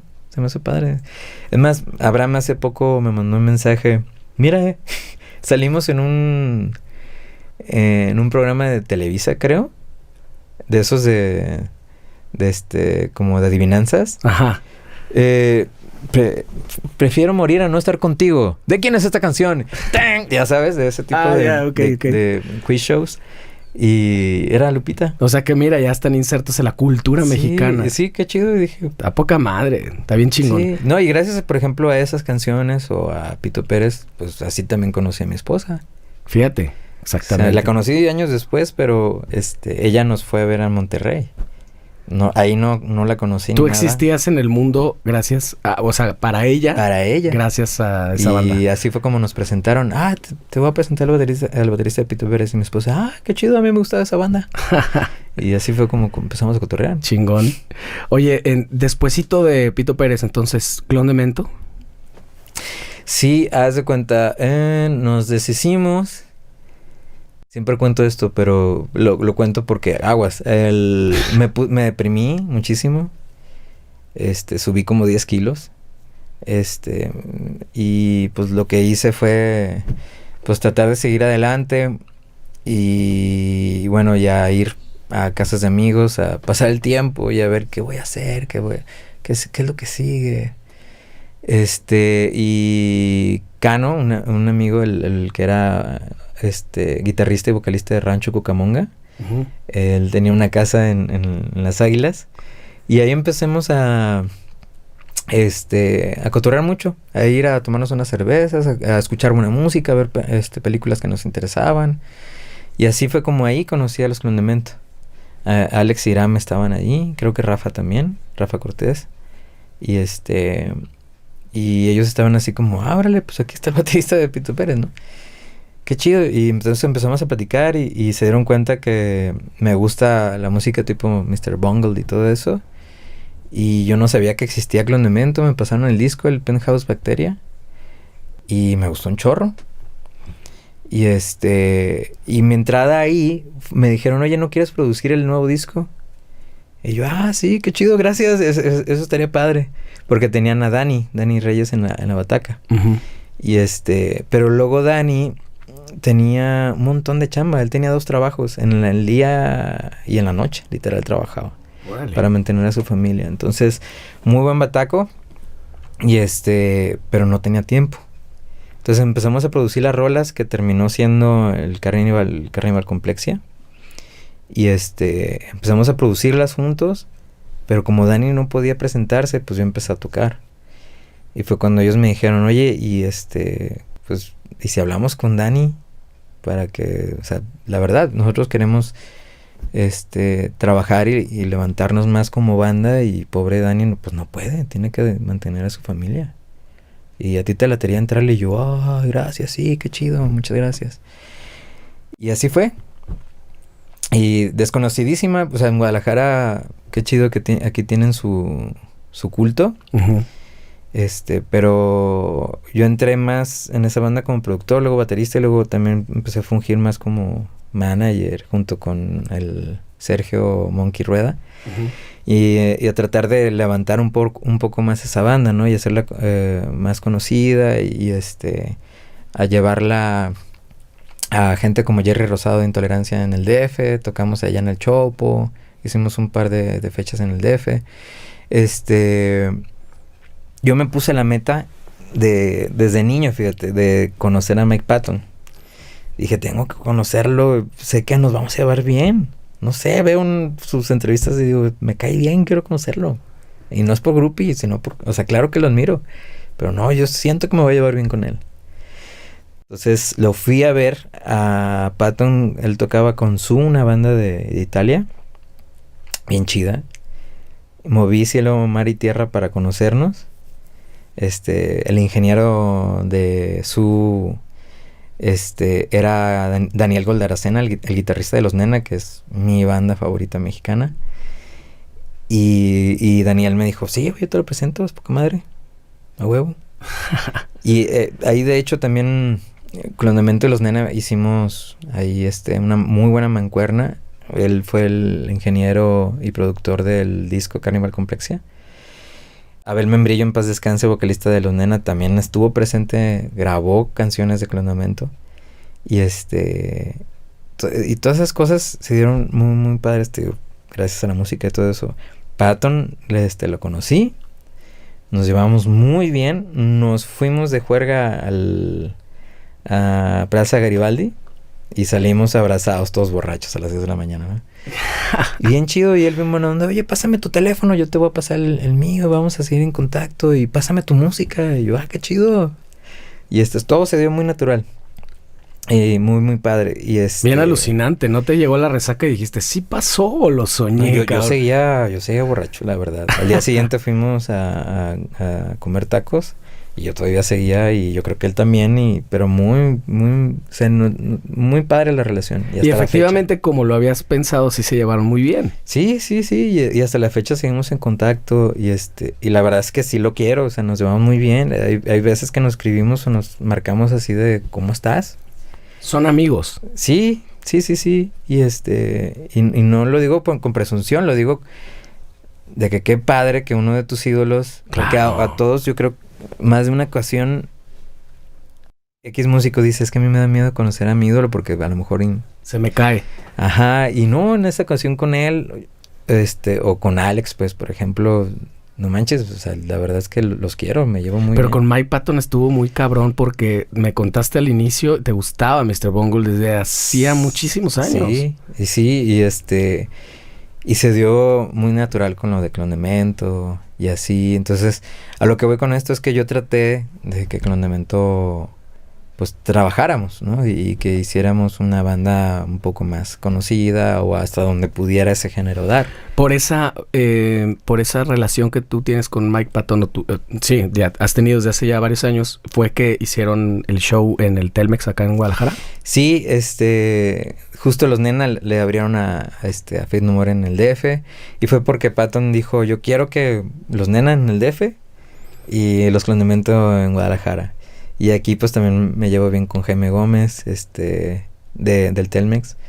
Y a ellos les llegó la propuesta también por el lado de Faith No More y dijeron, pues va, esta banda local está chido, sí, que se arme. Y no, pues como niños. Bueno, yo estaba así, también vi el concierto como niño, así gritando y bailando. Claro. Y brincando y cantando. No, pues es que Faith No More para nuestra generación era de los primeros videos que vimos en MTV y las primeras bandas como ya de adolescente, un poquito más grande, como... fue influencia para un chingo y un montón de bandas salieron queriendo hacer música como ellos. Sí, y en mi caso, fíjate, como baterista, claro que sí, bateristas me han influenciado, pero creo que me han influenciado más músicos que no son bateristas, por ejemplo, Patton. Claro. Desde niño vi que él era muy versátil y dije, qué chido, yo quiero traducir eso en la bataca. Uh-huh. Y aparte de empezar a platicar, vimos que nos gustaba la música de Esquivel, ¿no? Por ejemplo. Güey, a mí me alucina también. Sí, esas cosas mexicanas. Y el utilizar el estudio como un instrumento musical, que también había un discurso hasta cinematográfico cuando lo escuchas con audífonos. Exacto, ese tipo de cosas. Pasajes ahí muy cabrones. A mí me gustan mucho los soundtracks, por ejemplo, y me gusta cuando los soundtracks, cada canción es muy distinta. Entonces, en el caso de Pito Pérez, Clondemento y ahora también Teruca, mi tirada siempre ha sido esa de que cada canción sea una historia, su personaje, ¿no? Exacto, su historia, su interpretación o que te imaginas cada canción como un cortometraje. Y esa siempre ha sido mi tirada y es gracias a la influencia musical de tipo Mike Patton, pero también de David Lynch y cineastas. A mí me gusta mucho Kubrick, por ejemplo. Pues otras cosas que no tienen precisamente que ver con la música, pero traducir como Ajá, esa... todos los soundtracks de Ennio Morricone, no manches, cada vez que escucho Morricone, me puedo ir de este planeta así, o sea, no importa si hay un incendio alrededor, estoy escuchando con mucha atención lo que está sucediendo, o con Esquivel y músicos así. Yo escucho música de viejitos, mi esposa le da risa, porque parece que un señor de 70, 60 años está poniendo música, ¿no? Eres el DJ ahí, DJ viejito. Sí, la verdad es que me encanta todo eso. Sandro, Juan Gabriel me gusta mucho. O sea, solistas también de los 70s, 80s, que escucho la orquestación, Roberto Carlos. Escucho la orquestación que usaban y cómo componían, José José, etcétera, de todo ese tipo de cosas, que digo, qué cañón, qué chido, o sea, son cosas que ya no casi no se hacen, pero son cosas que quiero rescatar tarde o temprano. José Luis Perales, yo acá esas cosas lo estaba escuchando mucho. Para que casi lo matan y no es cierto. Ajá, eso me da mucha risa. No, yo sigo muy bien. Sí. Oye, ¿tú creías que Pito Pérez había sido una familia disfuncional como todas las bandas? Yo te decía, yo lo compartí eso, pero pues quítate que ahí te voy con Clon de Mento. Sí, también, digo, de nuevo, igual, que yo y Alex los quiero un montón, sí, un chorro. Iram también, Iram se me hace una persona con un talento muy chido. Sí, fuera de serie. Y pero no, igual, o sea, crecemos y y te das cuenta, pues ya llegaste a un punto en que ya no puedo trabajar más. No pasa nada, bueno, mucho gusto, gracias, ni modo. O sea, sí da coraje por todo el tiempo y todo lo que le has invertido para seguir creciendo. Pero son cosas que pasan. Y finalmente de ahí brincas a Descartes a Canta. Exacto. ¿Tú conocías ya la banda? Sí. Pues mira, originalmente Descartes ha tenido un chorro de bateristas, ¿no? Desde antes de grabar el primer disco. Y creo que yo iba a ser el primero, por lo que recuerdo que Sandra me dijo cuando yo estaba en Pito Pérez, oye, ¿no quieres tocar en mi banda? Y yo escuché el demo y el demo está genial. Hasta la fecha creo que muchos que hemos escuchado ese demo nos quedamos así de, no manches, ese demo está bien, bien chido. Pero tuve que declinar la oferta porque estaba ocupado con Pito Pérez. Claro. Y y luego pasó lo de Clon y empezamos a hacer cosas juntos. Y de nuevo otra vez hablando de la competencia sana, veíamos a Descartes y decíamos los Clon de Mento, qué chido, eso está bien chido, qué genial. O sea, los tomábamos como influencia, ¿no? Total, nos deshicimos porque pues sí, ya teníamos ahí ya no cosas en común. Y pues de nuevo, otra vez me deprimí, subí kilos, dije, ¿qué voy a hacer? ¿Ahí somatizas la depresión en la comida? Soy un dragón. Soy un dragón. O sea, pero no el dragón en el aspecto de cantidad. O sea, sí me gusta comer, pero no cantidad, pues, pero me gusta. Total, otra vez, de nuevo, así de, ¿qué voy a hacer? Las bandas, bla, bla, bla. Y en eso Sandra me llama y así de, oye, pues necesito un baterista con visa, urgente, porque era enero, creo, o diciembre. Y en marzo nos vamos al South by Southwest en Austin. Y tú quieres entrarle y yo, sí, claro que sí, qué chido, de por sí. O sea, ya vamos a coincidir, qué chido de que vamos a poder tocar juntos. Sí, cuenta con eso. Vamos a echarle ganas. Entonces saqué las rolas. Yo estaba nerviosísimo porque pues o sea, ellos han tenido súper batacos, ¿no? Ajá. Y y así de chin, o sea, tengo que hacer un buen trabajo para que ellos se sientan respaldados, porque al fin de cuentas yo creo que también ellos, por más que me vieran tocar con Clon de Mento y hayan dicho, sí puede tocar nuestras rolas, pues todavía siento que existía el fantasma Pito Pérez. Claro. Porque como que ellos veían como muy sencillo, lo que estábamos platicando, muy sencilla las batacas o muy lento. Ajá. Así como yo sentía como que ellos, a ver si puede tocar jazz. Y pues tómala, pues la verdad es que nos fue bien, hicimos bien los shows y cuando regresamos de Austin me dijeron, oye, ¿no te quieres quedar? Y yo, sí, gracias, qué chido, güey. ¿Y ahí te fuiste a Ciudad de México? ¿Por eso? Sí, exacto. En el 2010 tomamos la decisión de irnos al DF porque pues así de esa manera, hablando de nuevo, o sea, tal vez de hacer crecer la banda y su alcance, a lo mejor íbamos a tener más alcance, más trabajo, por decirlo así, o conexiones y networking y todo eso allá que aquí, por el tipo de música. Claro. Y pues sí, nos ayudó muchísimo porque fuimos a Colombia, Estados Unidos, Islandia, Rusia, Alemania. O sea, hicimos muchos países que fue una friega viajar y cargar porque Ándale. Ahí anda, es que ahí anda ahí. Abrió la jaula, yo la tenía ahí guardada. Y pues bueno. Oye, pero es que con Descartes acá pasa algo muy curioso y yo quiero ver como tu lectura de eso porque es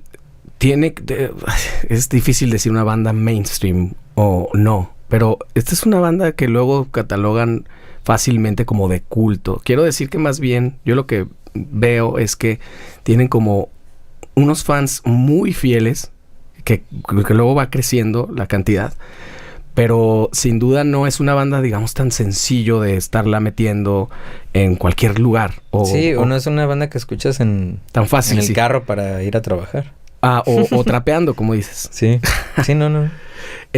Pero sin embargo, tiene actualmente y ya una carrera muy larga. Sí. Y mucha gente, insisto, con el tema de los fans, que me llama mucho la atención, que eso ha pasado con tus bandas después de Pito Pérez, porque tienen como esta característica que son bandas raras, ruidosas, no convencionales, por lo menos. Uh-huh. ¿Y cómo ves esto? Si estoy en lo correcto con el tema de que el tipo de públicos y el tipo de lugares donde tienen que tocar es fundamentalmente distinto al de otras bandas. Sí, y luego la puesta en escena de Descartes. Para empezar. Que es como un mini teatro. Claro. Bueno, me refiero que sí, como una mini ópera, ¿no? Siempre fue lo que me llamó la atención desde que los vi ya personificados, antes de entrar a la banda y todo eso. No nada más por el género, sino también por la puesta en escena. Pero le diste al clavo en un comentario de que para nosotros nos costaba mucho trabajo. Pues sí, se lo podías mostrar hasta a tus amigos y todos, y así de, pues, órale, suena padre. No, claro. O sea, por respeto te decían, sí, qué chido, gracias. O sea, échale ganas, Jorge. Pero ya que lo veían en vivo, ya podían entender, sí. O sea, de qué se trata tal canción, o por qué te disfrazas, por qué personificas, por qué haces esto, porque de nuevo, hablando me gusta mucho eso de que cada canción tenga su tema o su personalidad, y eso es lo que nosotros hacíamos en vivo. Y ya que lo veían en vivo, ya escuchaban la canción, el disco, ya ahora sí ya le ponían play para irse a trabajar o hacía para más limpiar. Sentido, claro. Para hacer así en su casa, ya escuchaban las canciones y decían, sí, pues esta canción es cuando hacen esto en vivo y es porque se trata de eso, sí. O sea, ya se entendía más. Sí, más bien esa banda necesita más labor de convencimiento o más labor de trabajo de venderte la música, ¿no? De Descartes. Lo cual está padre, ¿no? O sea, habla de algo, digo, también está bueno que la gente como escucha, pues también colabore un poquito más, ¿no? Que no se la des, porque muchas veces los músicos pecamos de todo quererlo hacer increíblemente digerible, como... Que no pase de 3 minutos, minutos 30. O sea, es difícil quitarte eso. Como compositor es muy difícil quitarte este rollo, estas reglas medio no escritas, pero que ahí las tienes y que dices, no, ya tiene que pasar esto. ¿No? Como productor, si te ha tocado también producir y eso. Sí. ¿Tú sigues o has visto lo que sube Rick Rubin a su Instagram? No lo tengo muy claro. Se lo recomiendo a todos los que sean músicos o que quieran dedicarse a algo artístico. Porque pues alguien que ha producido discos que ha generado millones de ventas y es lo menos que me importa. Y se nota que sí, o sea, y si lo ves a él hablando, sí le crees. O sea, yo sí le creo que, o sea, sí que chido que él, yo creo que sí es millonario. Pero yo creo que lo que le importa en realidad es el producto y que esté bien hecho y que sea artístico y que sea sincero. Pero que además no es músico, ¿no? No. Más bien tiene mucha idea, es muy creativo. Eso está muy cabrón. Eso está bien chido. Que haya producido discos tan cabrones y bandas tan distintas. Beastie Boys, Slayer. Pues Red Hot Chili Peppers, Metallica, un chorro de gente y todos muy distintos. Johnny Cash. Ahora creo que hizo el último de Neil Young. ¿Qué tal? Y muy, muy distintos, pero es que él tiene esa idea, es capaz de abrir la mente, de ser abierto a todo, pero que el producto es lo importante. Sí, es como más global, ¿no? Ve el big picture. Sí, no, es lo que decías, de que no, para él no importa que sea digerible o no, Para él importa que sea artísticamente sincero. Y eso es lo que yo he intentado hacer en mi... Y que finalmente es comercialmente carrera. viable. Exacto. A él le ha pasado eso. Exacto. Entonces, no importa, o sea, si tú quieres generar, o sea, hacer canciones que sean hechas para vender, está padre, está chido, mientras que sea sincero. Claro. Si quieres hacer música que a lo mejor ni siquiera se le puede etiquetar como música porque es totalmente ruido, también es viable. Está bien padre, más bien tú tienes que ser sincero. Y eso es lo que me cuesta trabajo, no la sinceridad. Actualmente a mí me cuesta trabajo más bien entender hacia dónde ir artísticamente porque está cañón. ¿Conoces a Bill Bruford, el baterista de Yes y King Crimson? Es de mis bateristas favoritos y como persona se ve que es muy lista. Y hizo un libro sobre la creatividad. ¿Y sabes por qué? Porque él ya no es creativo. Y tuvo la fuerza de decir, yo ya no escucho cosas. Ya no puedo crear cosas. Qué curioso. Wow, cabrón. Era uno de los bateristas más originales. Él dijo, no, me salgo ya de la música, me retiro de la música. Ya no quiero tocar con King Crimson ni con nadie porque ya no escucho cosas. Órale, güey. Y él es doctor en antropología o algo así en Los Ángeles. Y creó este libro sobre la creatividad, se lo recomiendo mucho. Y lo compré, lo leí así de, qué cañón. Es brutal, güey, que alguien así. Y te digo, qué huevos, o sea. Sí, de aceptarlo, de decirlo, de llamarle a las cosas por su nombre. Sí, y yo creo que todos los que queremos crear algo, tratar de buscar algo que sea como... Porque original va a estar muy cañón. Uh-huh. Ya no o más bien tal vez nunca ha existido la originalidad. Claro, pues es una... Existe tu personalidad. Y tu reinterpretación de muchas cosas. Y tu reinterpretación, porque por ejemplo Police, ellos que también son muy originales, ellos han dicho, pero nosotros tomamos esto de aquí, de acá. O sea, todos tomamos de todos. Como el buen dicho famoso de los buenos compositores roban. Claro, sí. Tal vez consciente o inconscientemente, pero es verdad. Uh-huh. Los buenos compositores copian, los grandes compositores roban. Entonces, a eso me refiero. Qué fuerza de decir, ya no puedo. Listo. Ya no puedo crear. O yo creo que a todos nos pasa eso, es lo que iba de que, ¿y ahora qué sigue? Claro. Yo creo que ahorita estoy así un poco. ¿Un poco? Estando en Descartes, ¿empiezas Teruca? Sí, y es porque siempre desde niño me gusta improvisar. Y como maestro me doy cuenta que es muy difícil enseñar eso y aparte que la gente se abra a ese concepto. Ajá. Que improvisar también es componer. En el momento. En el momento. Y empecé a descubrir... en los 90 descubrí a Medeski, Martin and Woods y wow. John Zorn, pues por supuesto por Mr. Bungle y a jazzistas. Y el jazz es un género que me gusta un montón. Yo no, o sea, puedo tocar una canción de jazz. He tocado jazz en el DF. Puedo tocar estándares, pero no... Esa onda de tocar estándares como que no. Pero sí me gusta la parte de improvisación. Entonces me gusta muchísimo. He tocado muchas veces con Todd Clauser, el guitarrista de jazz. También el tener sus buenísimo, buenísimo. Que tiene su banda Love Electric. Y súper loco también, ¿no? Sí. Que toca de todo. Él me dio las alas para crear Teruca, por ejemplo. Lo hizo yo creo que inconscientemente. Me empezó a invitar mucho a tocar con él.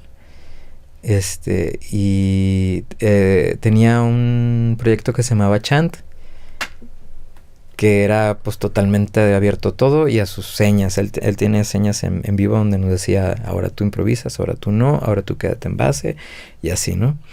Y se me hacía muy padre, como un juego musical. Y me acuerdo también, por ejemplo, aquí no sé si te acuerdas de que teníamos un grupo de covers, los genéricos. Sí, claro, con Omar lo platicamos. Y también improvisamos. Salieron muchos comentarios, fíjate. Salieron muchos comentarios de eso, de mucha gente que tiene esa época, lo valora mucho, lo recuerda con mucho cariño. Es que estuvo bien cañón esa época también. Y era algo totalmente no creativo. Ajá. Pero muy padre porque a nosotros nos servía no nada más como trabajo, sino también como diversión. Y a la gente también, eso veía a la gente. Pero cuando había oportunidad, yo improvisaba mucho encima de los covers. Órale. Cuando tocábamos Whole Lotta Love de Led Zeppelin y cosas así, o había canciones que escuchaba la canción y no tenía batería más que batería eléctrica o 2 o 3 baterías eléctricas, yo trataba de imitar eso y hacerlo todo con juegos, juguetitos, pues, agujas de tejer para que escuchara parecido a tal batería eléctrica y así. Y desde, o sea, siempre he intentado improvisar. Por ejemplo, en Descartes no se puede ni de chiste porque es un show que tiene que ser muy bien interpretado, pensado, ensayado, que está muy padre. Pero yo tenía ganas de eso y gracias a Todd empecé a jugar con la improvisación y a redescubrir eso de que qué chido improvisar, sí, que a veces salen cosas bien, a veces no, pero eso es lo padre. Y pues dije, voy a hacer mi grupo de improvisación y música mexicana.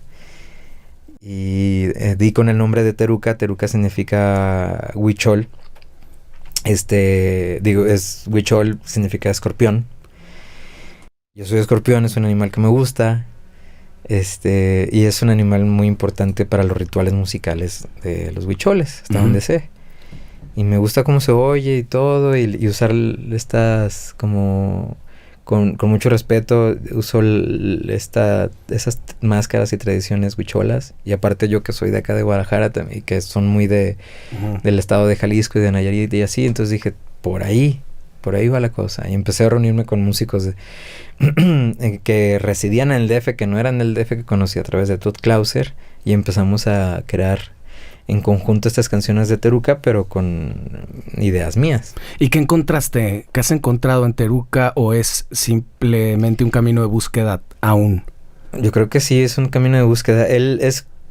Fue como mi laboratorio de juego, de improvisación, a través de esta base de mambo o de cha-cha-cha, o de jazz, o de hip hop, o de electrónico.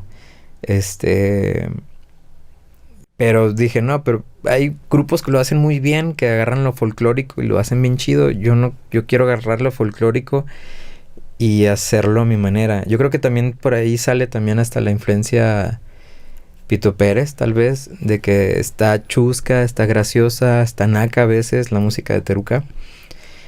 Hay una canción que se llama La Traila y se llama así porque si le pones play suena a una canción horrible de un soundtrack ochentero de las películas de Lola la Trailera. Ok. Pero eso es lo que me gusta porque pues era lo que yo veía de niño, claro, en la tele. Sábado en la tarde era lo que había, cabrón. Y a huevo te influenció. Exacto, pero muchos músicos les da como vergüenza, siento, o algo de que, eso está bien feo, eso está bien cutre o lo que sea. Y yo al contrario, más bien, ese tipo de cosas las quiero abrazar y agarrar y decir, pues con eso crecí. O sea, eso es lo que quiero hacerlo, pero lo quiero hacer bien. Y con esta base de improvisación jazzística, pero aunque no sea jazz. Y es el pretexto por el que vienes a Guadalajara. Te presentas ahora el 26. Sí, el 26 de agosto, sábado, 100 pesitos. No está caro, la verdad. Es que ya me un chingazo. Oye, pero no, pues es que para nada que está caro. Lo que pasa es que yo platicaba de eso el otro día con mi hermano. Es que también tiene que ver con el tema luego de la dignificación de este rollo, ¿no? Sí, van a ver a quien sea y pagan 3,000, 4,000, 5,000 pesos, ¿no? En un Telmex, una cosa así. Y de repente vas a un lugar, pues, independiente donde la producción, pues, no traes a Ocesa atrás, no traes a nadie, eres tú. Híjole, 100 pesos, déjame ver si tengo chance, la madre, ¿no? Un poquito como que sí nos hace falta esa cultura colaborativa y circular, que también la gente tiene que poner su parte. Y de repente ir y seguramente se van a encontrar con cosas, pues, interesantes y no lo mismo. Sí, es muy difícil, como dices, número uno, ponerle precio a tu arte. Claro. A tu tiempo. A todo lo que has invertido en equipo, en micrófonos, en cámaras, en luces y todo eso. Sí. ¿Qué precio le doy? Y que sea accesible y que lo quieran pagar para poder yo también seguir con esto. Por eso está muy padre, por ejemplo, esta sección de Patreon, que todo el mundo ya pide el apoyo y puedes existir el canal a través de, o su música, o su arte. Eso está bien chido. Pero no sé, fíjate, hay algo con Guadalajara que siempre he escuchado eso desde niño, de hay que hacer cosas colaborativas y así. Y que sí tienes razón, pero hasta cierto punto siento yo que también debemos de trabajar cada quien por quien sin esperar nada. Claro. O sea, sí, tener un respeto y qué chido si te llevas bien con X banda o con X músico y eso, y hacer cosas juntos. Pero yo siento que también es muy válido hacer tu camino propio. Uh-huh. Y no esperar nada de nadie. Que es feo eso decirlo, pero es verdad, pero sí ver la manera de cómo subsistir, de sobrevivir de esto. Y yo eso es lo que trato de hacer, o sea, neta, o sea, si quiero y respeto mucho a mi ciudad o al DF o a Monterrey, lo que sea, y el arte que hacen mis amigos, pero yo veo que ni ellos pueden con ellos. Claro. Entonces tampoco uno. Entonces, por eso te digo, con todo respeto, yo también pienso que todos debemos de trabajar por uno y ver qué sucede. Claro. A lo mejor por eso también que yo no he hablado en ese tema con él, pero a lo mejor por eso también es Parásito, porque ellos siempre han chambeado y voy a hacer lo que quiero, voy a hacer lo que me gusta y sin esperar nada. Y qué chido, me da un chorro de gusto que uno de los mejores bajistas del mundo está teniendo el reconocimiento que se merece, y esa banda también. Claro. Pero hace 10 años que se formó, yo creo que todos así, estás loco, o sea, con esa música y con tu ruido. Y que lo estén haciendo así, chido. Claro. Yo normalmente me he visto como tú así de negro, y hoy me puse la camisa de Parásito. De Parásito. Que es la más nueva.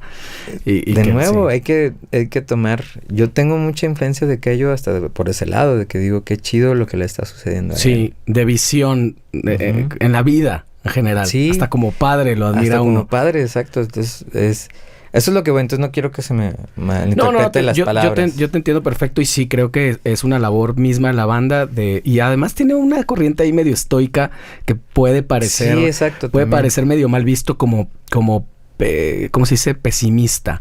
Pero no, es más bien no esperar nada para que lo que venga sea como y fluir. O sea, si te digo, si haces química con alguien, lo haces y ya. O sea, no hacer cosas por esperar. Sí. Ya si suceden, pues abrázalas y sigue trabajando con ese aditamento. Claro. Está padre, es un aditamento, pero tú eres tu núcleo tiene que estar Tal vez entendió así lo que dije, porque yo, de hecho, he renegado yo muchas veces que dice, apoya el talento local, apoya esto y el otro. Y no tienes que apoyar algo necesariamente porque es local y porque es original. Lo tienes que apoyar porque te gusta en todo caso. Entonces, la labor justo del artista es hacer algo de la calidad y del discurso y de la propuesta suficiente para que conecte. Ahí va otro punto. El país... no, bueno, claro. El país está muy feo ahorita. O sea, de por sí no estamos pobres de los hermanos sudamericanos o algo así. No estamos a ese nivel, pero pues sí está feo. Sí, hay muchas cosas horribles. También ahí es donde yo pienso, pues ¿cómo le puedo exigir a alguien si apenas si puede trabajar y ganar dinero lavando, ahora sí como dicen, lavando ropa ajena y claro. o ayudándote a limpiar tu departamento o algo así, y que yo tengo un montón de respeto a todas esas personas, por ejemplo en el DF, que veo los tramos que hacen de 2-3 horas para poder llegar a no sé, a la Condesa o a Roma o a la del Valle a trabajar. Sí, güey. Y digo, ¿y los músicos nos quejamos? Ya sé. O sea, estamos jodidos todos. Y no lo digo como negativo o para deprimir. Es nomás para tener los pies en la tierra. Sí, saber dónde estamos parados. Y bueno, yo voy a seguir trabajando lo que me gusta. Yo soy músico. Se me da lo de crear. Pero sí hay que estar conscientes de que estamos todos en el mundo. Lo que te decía, en el mundo ahorita lamentablemente estamos en una situación de muchos cambios. Con virus, pandemias, lluvias, tormentas solares, cambios climáticos, que la verdad deberíamos de tener más atención a esas cosas. Y desde tu casa, ahora sí, como lo que siempre se ha dicho, o sea, hacer tu granito de arena con tu familia. Claro. Y desde tu casa. Y en la educación con tus hijos también. Exacto, y todo eso. Y yo trato de amar y respetar a las personas que no conozco, porque aunque no tengamos cosas en común, yo creo que te puede sorprender. Y es algo que le leí a Anthony Bourdain y se me hizo bien padre porque son cosas que yo he hecho en giras, que cuando mis compañeros no tienen ganas de salir o tomar algo, yo me bajo a un café o tomo un café o una cerveza o algo y me pongo a platicar con alguien, y aunque no tengamos nada que ver ni siquiera el idioma, se me hace bien padre conocer a alguien y conocer el punto de vista de esa persona. Te enriquece un chorro. Te enriquece. Por eso me gusta la improvisación, porque también a la hora de improvisar con alguien que no tienes nada que ver. Claro. O que tú piensas que no tiene nada que ver. Resulta que sí, ¿no? Sí. Discursivamente hay algo ahí que los conecta. Yo creo que el mundo y la música es como una película de los Wachowski, de las Wachowskis. Ok. Yo creo que ellas tienen un montón de razón, que todos tenemos que ver con todos. Sí. Todos, o sea, neta, si tú estás haciendo aquí una entrevista y tomando ese café o fumando ese cigarro, le estás afectando directa o indirectamente a tu vecino, por decir así, cerca. Pero yo creo que todo lo que estamos haciendo aquí ahorita tiene una repercusión en el mundo. En el espacio, en el tiempo, en el mundo. Claro. Y a lo mejor es algo muy, muy... Pues medio hippie. Clavado y pero hippie de no, ver. Güey, yo lo creo también. Y sí, con la música es igual. O sea, neta, ya no podemos... Nadie en su trabajo, nadie puede ser ya egoísta. Claro. O sea, neta. Oye, cuéntame de la canción que le hiciste a tu abuela en Teruca. Me habías contado fuera de cámaras de eso. Cuéntame de esa canción. Sí, mira, tengo que contar un poco el contexto. El grupo de Teruca, cuando era un grupo, empezamos a crear estas canciones improvisando y ensayando, que así es como me gusta a mí componer. Agarrar cierta idea, ya sea conceptual o hasta melódica, llegar al ensayo y, oigan, vamos a trabajar sobre esto, ¿les late? Sí, a ver qué sale, a veces sale, a veces no. Todas las canciones que escuchan en el EP fueron así.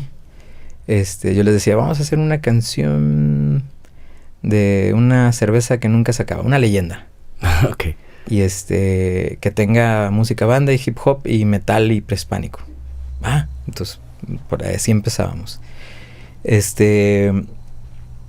Y la canción de mi abuela, durante la pandemia, ella murió antes de la pandemia, de cáncer, y es una de las personas, yo creo que a todos, pues no sé, nuestros abuelos o nuestros padres son muy importantes, o por obvias razones, y a ella yo la quiero muchísimo, porque no sabes lo que yo creo que ella hizo hasta lo imposible para que todos fuéramos felices. Qué chingón. Poniendo anteponiendo su mismo... Exacto. Esas son las abuelas. Ella era la menos importante.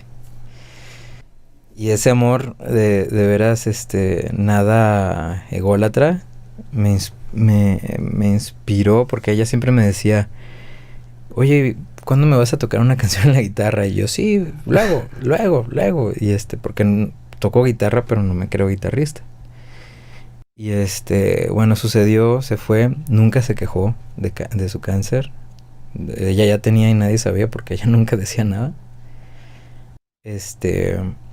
Y bueno, se fue, alcanzó a conocer a la que ahora es mi esposa, ya en las últimas. Y bueno, en la pandemia, pues, encerrados, mi hija recién nacida, mi esposa y yo en un depita pequeño en el DF, pues pensando en qué va a seguir, qué es, o sea, qué incertidumbre está pasando, total. Sí. Pues mi herramienta fue empezar a componer cosas completamente solo. Ese es un ejercicio que nunca había hecho. Y pues todo lo hice a través de MIDI. Tiene una orquesta de cuerdas, 3 guitarras, para que no dijera mi abuela. Le metí le 3 cumpliste guitarras. Triple. Sí, y le hice con mucho cariño, así es una canción de funeral, no nada más para ella. Ahora se la dedico a todos los que hemos perdido a alguien. Recomiendo que la escuchen, que le pongan atención. No tiene letras, es instrumental, pero trato de reflejar el dolor de la pérdida de esa persona Y tenía 3 partes, la A, la B y la C, pero no sabía cómo acabar la canción. Se la puse a mi esposa y mi esposa se quitó los audífonos y me dijo, es lo más bonito que has hecho en toda tu vida, yo creo. Wow. Y yo, gracias, qué chido, pero no sabía cómo acabarla. ¿Viste la serie de Mike Flanagan, la de Midnight Mass? La de No, Misa esa de no la- Medianoche. Esa no la vi. Está hermosa. Mike Flanagan está haciendo series desde hace años que estrena en octubre para celebrar Halloween. Ok. Y de distintos temas, de fantasmas, de lo que sea, cosas sobrenaturales. Esta serie es de vampiros. Pero la verdad es que el vampiro, como también cualquier historia de Guillermo del Toro, que también lo adoro, la verdad, el vampiro es Lo de menos. simplemente una máscara para hacer una crítica religiosa y social. Y tiene un tema muy clavado y muy bonito de qué se trata la vida y la muerte. Hay una escena, sin spoilers, de una muerte. Esa muerte, yo creo que es la mejor muerte que he visto puesta en pantalla. Porque es científica. Wow. Es una muerte muy científica de lo que una persona con ese conocimiento pues cree que es lo que está sucediendo cuando te estás yendo. Pero a la manera muy romántica, al mismo tiempo también muy romántica. Y cuando vi esa escena dije, ya sé cómo acabar la canción. Ahí te dio la respuesta. Esa muerte fue muy pacífica. Fue muy de todo está bien. Entonces, al final de la canción lo que hice fue cambiar un poco la tonalidad y la hice de menor a mayor y te da una sensación de un final feliz. De más paz. De que sí, de que estás aceptando la pérdida, pero también al mismo tiempo estás aceptando la muerte y tu humanidad, tu mortalidad. Pero además qué loco porque pandemia o 2020 fue una muerte para todos. Muchos amigos, entre ellos Luis Evaristo, que él fue un gran amigo para todos los músicos en Guadalajara de mi generación, porque él tenía un lugar ahí por la Marinela. Sí. Creo que ustedes tocaron ahí. Sí. Todos tocamos ahí. ¿El Volco? Por el Volco. Era una casa club. No, la casa de Luis Evaristo. Sí. O sea, no funcionaba como bar ni nada, solamente era un lugar donde nos juntábamos. Pero todo el mundo iba ahí. A tocar, a escuchar música del amigo, a tomar, a platicar, a pasártela bien. Y cuando cuando me enteré de su muerte, me pegó muy, muy fuerte porque dije, hasta lo puse en redes, si alguien merece el respeto de los músicos o el agradecimiento de los músicos de Guadalajara es a él, porque en mi generación él nos dio una cabida y hasta promoción. Claro.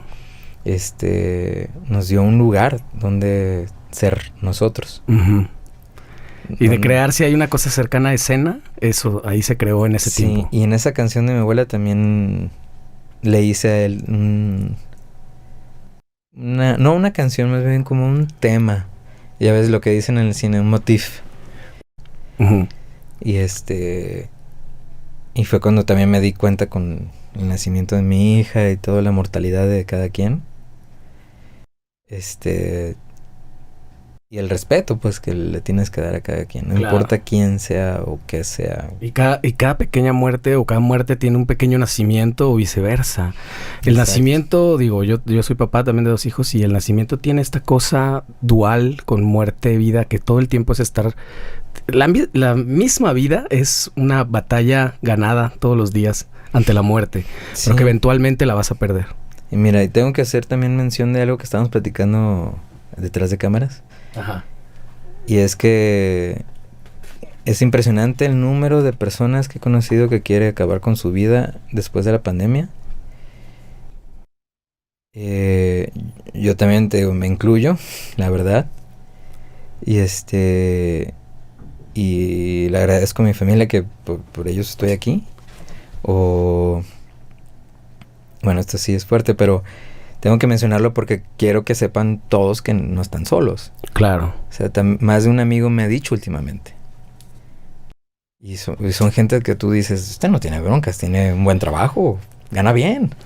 No, eso no tiene que ver. Está triste, está mal, no se siente, y no es su culpa. Es algo que está pasando social y culturalmente a todos, no nada más a los artistas. Y es a nivel mundial, además. Es a nivel mundial. He visto videos muy bonitos en redes de que un cuate se puso una máscara, o sea, no me recuerdo si una bolsa o algo así, para no ver a la persona en cuestión, y él en la vía pública agarró un cartel y dijo: si te sientes mal o has querido acabar con tu vida, ven y abrázame. No sabes, un chorro de gente llorando y así de, oye, tú, y él no está solo, pero él cuidando el anonimato de esta persona. No estás solo, estás bien. Sí, es que unos decían, sí, soy yo, y otros decían, no, es que pues acabo de perder a mi hija. Claro. Y cosas así. Y dije, qué buen gesto de esta persona, qué chido. Sí. Y eso es lo que trato de hacer también, por ejemplo, con esta canción de Nena, de que es triste, pero es la realidad, pero estamos bien al fin y al cabo. O sea, no estamos solos, necesitamos quitarnos ese egoísmo. Te digo, hasta cierto punto está bien ver por uno mismo, pero no estamos solos. Claro. Y el hecho de que se hable ahora más de eso, creo que es algo, o sea, muy valioso. Sí, está chido. Se me hace padre. Neta, a mí hace un mes un amigo muy querido me dijo eso. Y yo no me lo esperaba. Y de nuevo le dije, tú no estás solo. O sea, y a lo que voy con eso es que también si alguien que está viendo algo se siente así, o sea, aquí tienen un amigo. Qué chingón, mi George. Y neta, pueden contar conmigo, a todo mundo, músicos que apenas he conocido, que no, o sea, neta les digo, hola, mucho gusto, y por alguna razón les doy confianza y me empiezan a platicar estas cosas fuertes, y le digo lo mismo, tú no estás solo, o sea, neta, échale ganas, o sea, yo sé que está horrible todo, pero échale ganas, no estás solo, y un abrazo. Sí, vale la pena eso, ¿no? Como abrirlo y de saber, todos mundo estamos lidiando una batalla en muchos momentos de nuestra vida. Y bueno, lo que voy con este tema sombrío, pero real, es que eso no están solos. O sea, neta, tú quien quiera, aquí tienen un amigo. O sea, lo que necesiten, ahí estoy, alcanzable en las redes. Qué chingón. Una cosa es que casi no les pelo, porque prefiero vivir a mi familia. Claro. Pero estoy ahí. O sea, neta, yo siento que todos somos uno. Qué rico que lo digas y qué rico, debemos de decirlo más. Yo también, abiertamente. Oye, ya para terminar, porque nos fuimos como hilo de media. Cuéntame de tu experiencia ahora con Maná. ¿Cómo estuvo este deal? Tú conoces a Alex desde hace mucho tiempo, pero no sé si se dio por ese lado. Omar Guevara está contentísimo trabajando ahí, aprendiendo un montón. ¿Cómo ha sido tu experiencia y cómo fue tu entrada a eso? De nuevo, yo estaba también bien deprimido porque me quedé sin banda. Y como maestro, es muy difícil también vivir de esto. Esa es otra cosa. Yo soy maestro de música. Ahora, con lo que pasó de la pandemia y eso, cuando vi los maestros de veras que trabajan en escuelas, universidades y así, digo, ¿cómo le hacen? ¡Qué bárbaros! Un aplauso de pie para ellos. Porque yo doy clases de música de batería, como sea, sobrevives, pero aún así no sobrevives. Entonces yo estaba todo triste y dije, y mi hija ya va a entrar a la escuela, y yo, ¿qué voy a hacer? Ya musicalmente ahorita, lo que te decía de Teruca, no tenía dudas de sacarlo. No, porque mi familia es lo número uno, es mi prioridad. Que a ellas no les falte nada, que sean felices. Me cayó como anillo al dedo. Alex me marcó en marzo el año pasado, marzo, abril, y hola, ¿cómo estás, amigo? Y yo, ¿qué onda? ¿Cómo estás? Sí, yo trato de estar ahí siempre con los años. A través de los años siempre le digo feliz cumpleaños, feliz Navidad y cosas así por el agradecimiento. Y y se me hizo padre que me marcara, pero marcarnos era como muy raro, ¿no? Y dije, ¿qué pasó? ¿Estás bien? Sí, amigo, ¿qué crees? Es que no tengo drum tech. Mi drum tech está de gira con alguien más y se están cruzando las fechas. Tengo otras 2 opciones, pero esos tampoco pueden. Y tú podrías, y yo lo primero que dije, gracias Alex, porque yo estaba en mi cuartito, tengo un estudio en el DF, pequeño, y así de, gracias Alex, justo estaba aquí en el cuarto triste pensando qué voy a hacer porque mi hija ya va a entrar a la escuela. Y si por alguien hago este trabajo de drum tech es por ti. O sea, estoy muy agradecido contigo. Qué chido por la oportunidad. Gracias. Sí, vamos a ver cómo te sientes y a ver cómo jalas. Porque es un trabajo pesado. La verdad es la friega más dura que me he puesto en mi vida. ¿En serio? ¿Tanto así? Sí, la verdad sí. Cañón, así de que termino hasta con los calcetines sudados. O sea, físicamente es muy demandante. Y ya ves que físicamente es muy demandante. Soy de los primeros en entrar y de los últimos en salir. Es mucha friega, pero estoy aprendiendo mucho porque es un trabajo que siempre he hecho para mí, pero nunca para nadie más, y menos a un monstruo de ese tamaño, ¿no? Uno de los mejores bateristas del mundo y que han influenciado a chorro de gente. Yo me siento muy afortunado por ahí y vivir eso cerca, montar sus hermosas baterías. Y aparte los dos somos bien ñoños. Nos gusta, aparte de la música, pues toda la parte esa de crear, porque todas sus batacas son custom desde cero. Desde las bases, los herrajes y todo, agarramos bases que ya existen de W y las cortamos y las hacemos que se vean como él quiere. Y vivir ese proceso con esta gira con él fue como, qué chido, o sea, es una friega, pero que está bien padre, y hacer esto y ver cómo la gente, cómo llenan ellos estadios y cómo la gente grita y disfruta y llora con las canciones de ellos. También eso me da mucha satisfacción, me pone muy feliz, y verlo a él feliz. Y luego como músico yo siento que él baja y, ¿cómo viste? Y yo, esa parte que hiciste en el solo, que no habías hecho antes, a ver, trátalo de hacer ahora un poco más, porque eso yo me quedé con ganas. Y él, oh sí, claro, va. Y el siguiente solo lo hace. O sea, hasta por ese lado nos estamos apoyando.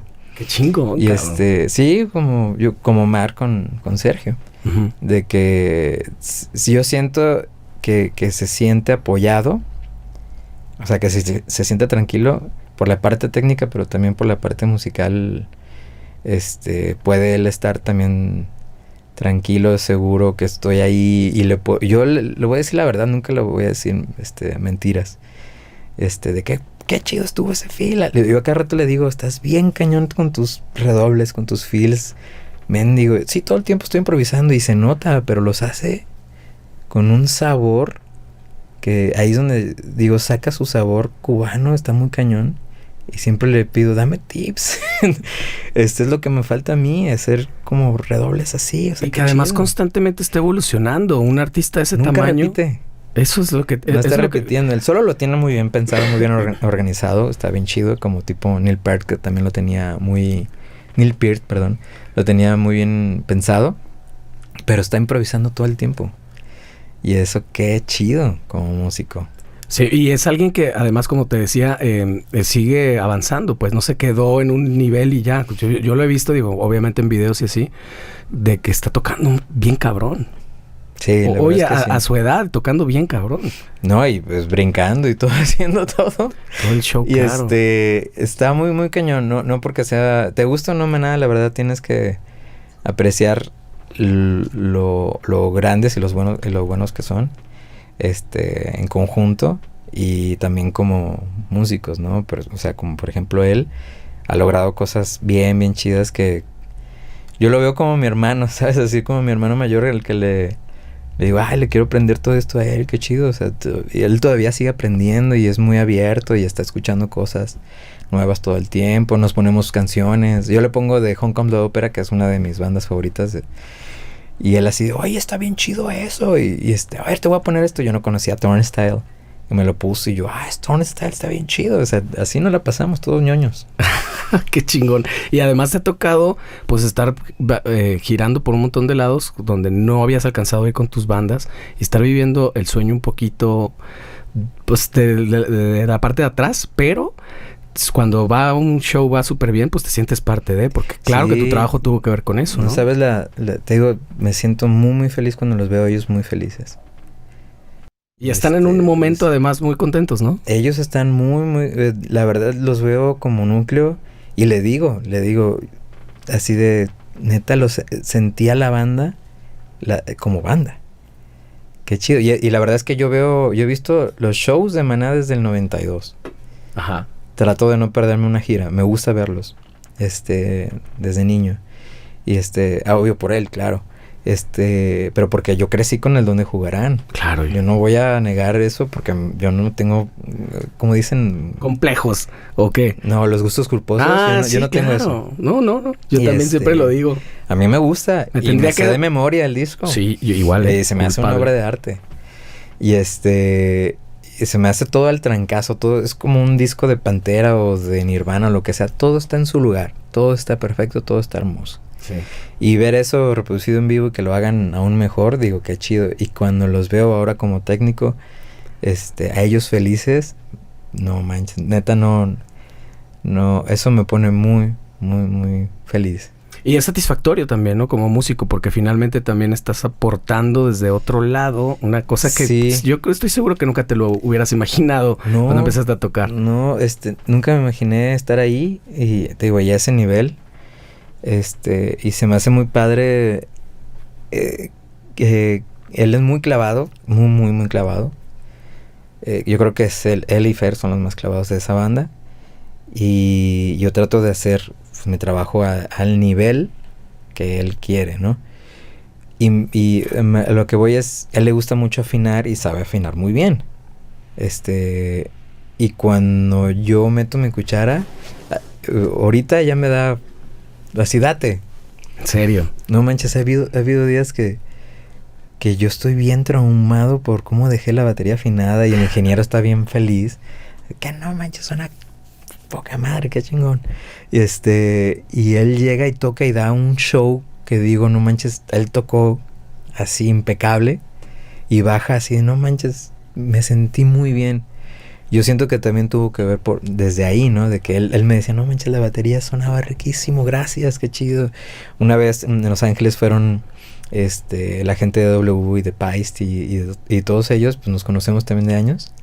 Gracias a Alex también. Y llegué al camerino, pues yo ya todo sudado después de guardar todo. Y ellos ya, pues ya estaban acá felices y celebrando. Y llegué y ¡bravo! ¡Bienvenido! ¡Qué chido! Y yo... ¿Qué pasó? ¿Qué me perdí? Ya llegó, oye, qué chido. O sea, los W así de, sonó chingón. Claro que Alex tiene muchísimo que ver, porque es Alex, pero se nota tu trabajo. Y yo, qué chido, gracias. O sea, y Alex también bien feliz, gracias, amigo, gracias. O sea, neta, y yo así de... No, pues qué chido trabajar así. Bueno. Gracias a ustedes. No sabes, George, neta, auténticamente el gusto que me da eso y de haber escuchado a Omar y escucharte a ti así, una banda además de la que yo me siento orgulloso, que es Maná, que toda la vida lo he dicho. Sí, pues. Y que además estén... Qué loco, cabrón. O sea... Los pilares de muchas cosas en algún tiempo, Pito Pérez, Plástico, que estén con Maná, que es la banda más grande de México y que es de acá de Guadalajara. Sí. Es como súper loco, güey, ¿no? Es como un sueño, güey, que esté ahí el Dream Team. Sí, para mí Maná y Guillermo del Toro, la verdad es que los adoro. A mí... y en todos los aspectos, también como personas. Son gente a las que hay que aprenderles mucho. Sin duda. Uh-huh. Y entonces tú, igual que Miguel, ¿no quitas el dedo del renglón de Pito Pérez? Pues yo creo que los tengo tatuados. Es yo creo que más que Descartes, claro, porque Descartes es de Sandra, o más que Clondemento, porque Clondemento es de Iram. O, por ejemplo, Teruca es mío. Pito Pérez yo sí lo siento que es más de los tres. Tengo una pequeña parte, para que no te emociones, de fan de Pito Pérez. Pero finalmente tengo una parte de fan. Y me encantaría verlos alguna vez chido, a los gracias. tres, cabrón. A mí también. Miguel se ve muy bien, hay que aprovechar. Abraham y yo somos los más jodidos. Perdón, Abraham. Pero te digo, pues hay poco tiempo y no me cierro. Yo quiero buscar... Estoy en contacto con ellos, pero Yo quiero buscar el acercamiento, el musical está padre, pero yo quiero un acercamiento real. Claro, personal. Personal, uno donde a mí me interesa saber de tu vida. A mí me interesa saber que estás bien. Claro. Lo demás, Abraham, por ejemplo, ahorita pues ya casi no toca. Más bien no toca. Y le dijo, oye, pues vamos haciendo una rola a distancia. Y le gustó la idea. O sea, no prometemos nada ni nada. Es solamente eso que le ofrecí fue como amigo y como músico. Igual Miguel, he platicado con él. No hemos hablado nada de lo musical. Solamente yo quiero saber cómo está tú, tu familia, tú. O sea, eso es lo que yo creo que cuenta. Claro. O sea, es lo que de veras vale. Pues yo pienso que luego de un acercamiento personal, pues a lo mejor muy naturalmente se da lo otro, ¿no? Y te encuentras con el tiempo. ¿Qué pasa? Te entiendo perfecto que es difícil ahora con las responsabilidades, la edad, todo vienen otras cosas. Sí, además están en ciudades diferentes, en países diferentes. Y la nostalgia, o sea, yo la entiendo. Sí, es cierto lo que dicen de que después de los 40 ya sí ves para atrás. Lo he notado a todo el mundo, o sea, sí. Lo he notado hasta con Patton. Él no me ha dicho eso directamente, pero noto. Y eso que él es una persona que no ve para atrás, siempre va para adelante. Pero noto que todos los de 40 para arriba que nos dedicamos a esto, como que sí ves, te paras y analizas dónde estás, qué hiciste, qué no hiciste. O sea, sí es verdad de que estás... ¿Y ahora qué sigue? Claro. Porque ya estoy a la mitad, si bien me va, ya estoy si a 3 cuartos de mi vida, tal vez, o no sé. ¿Ahora qué sigue? Entonces, sí, ahorita estoy así de... Pito Pérez sí lo quiero un chorro, obvio, pero yo busco más el acercamiento personal, y si lo otro se da, pues bienvenido. Sí, hace rato que mencionaste a Roy, también ahí están los Termo queriendo también hacer algo. Belanova se rumora muy fuerte. Se rumora fuerte. Como que también después te llega cierta madurez y también dices, bueno, no era tanto pedo, güey. ¿No será que...? Exacto, ¿no eso es lo que voy. Lo que uno hacía, grandísimo. No sé, una inundación de un vaso de agua o algo así, pues no, en realidad no es así. A eso voy con todo este choro de la vida y la muerte, de la canción de mi abuela y estas series o películas que... Por eso me gusta mucho el cine, es que te hace ver las cosas. Si recibes el mensaje correctamente, te hace ver las cosas como realmente son. Sí, así es. Pues qué chingón. Y este cierre estuvo aparte poca madre. Te agradezco muchísimo tu tiempo. No, a ti y a todos por escuchar a este viejo sobre música y arte. Vayan a ver a Teruca el 26 de agosto en el Bretón. En el Centro Cultural Bretón. No, gracias a ti, que de veras, eso es lo que está chido, que si no habíamos conversado más de 15 minutos. Ya sé. Pero está padre y y espero que no sea el inicio de una bella relación. A huevo. De una como Casablanca. Y de veras, todo lo que dije lo digo de corazón y con un chorro de respeto, y tienen aquí a un amigo para lo que necesiten. Muchísimas gracias, George. A ti. Muchas gracias y nos vemos la próxima. Nos vemos, te seguimos en las redes y en todos lados, aunque publicas muy poquito, pero ahí lo que publicas está chingón. Vivan la vida también. Yeah. Gracias.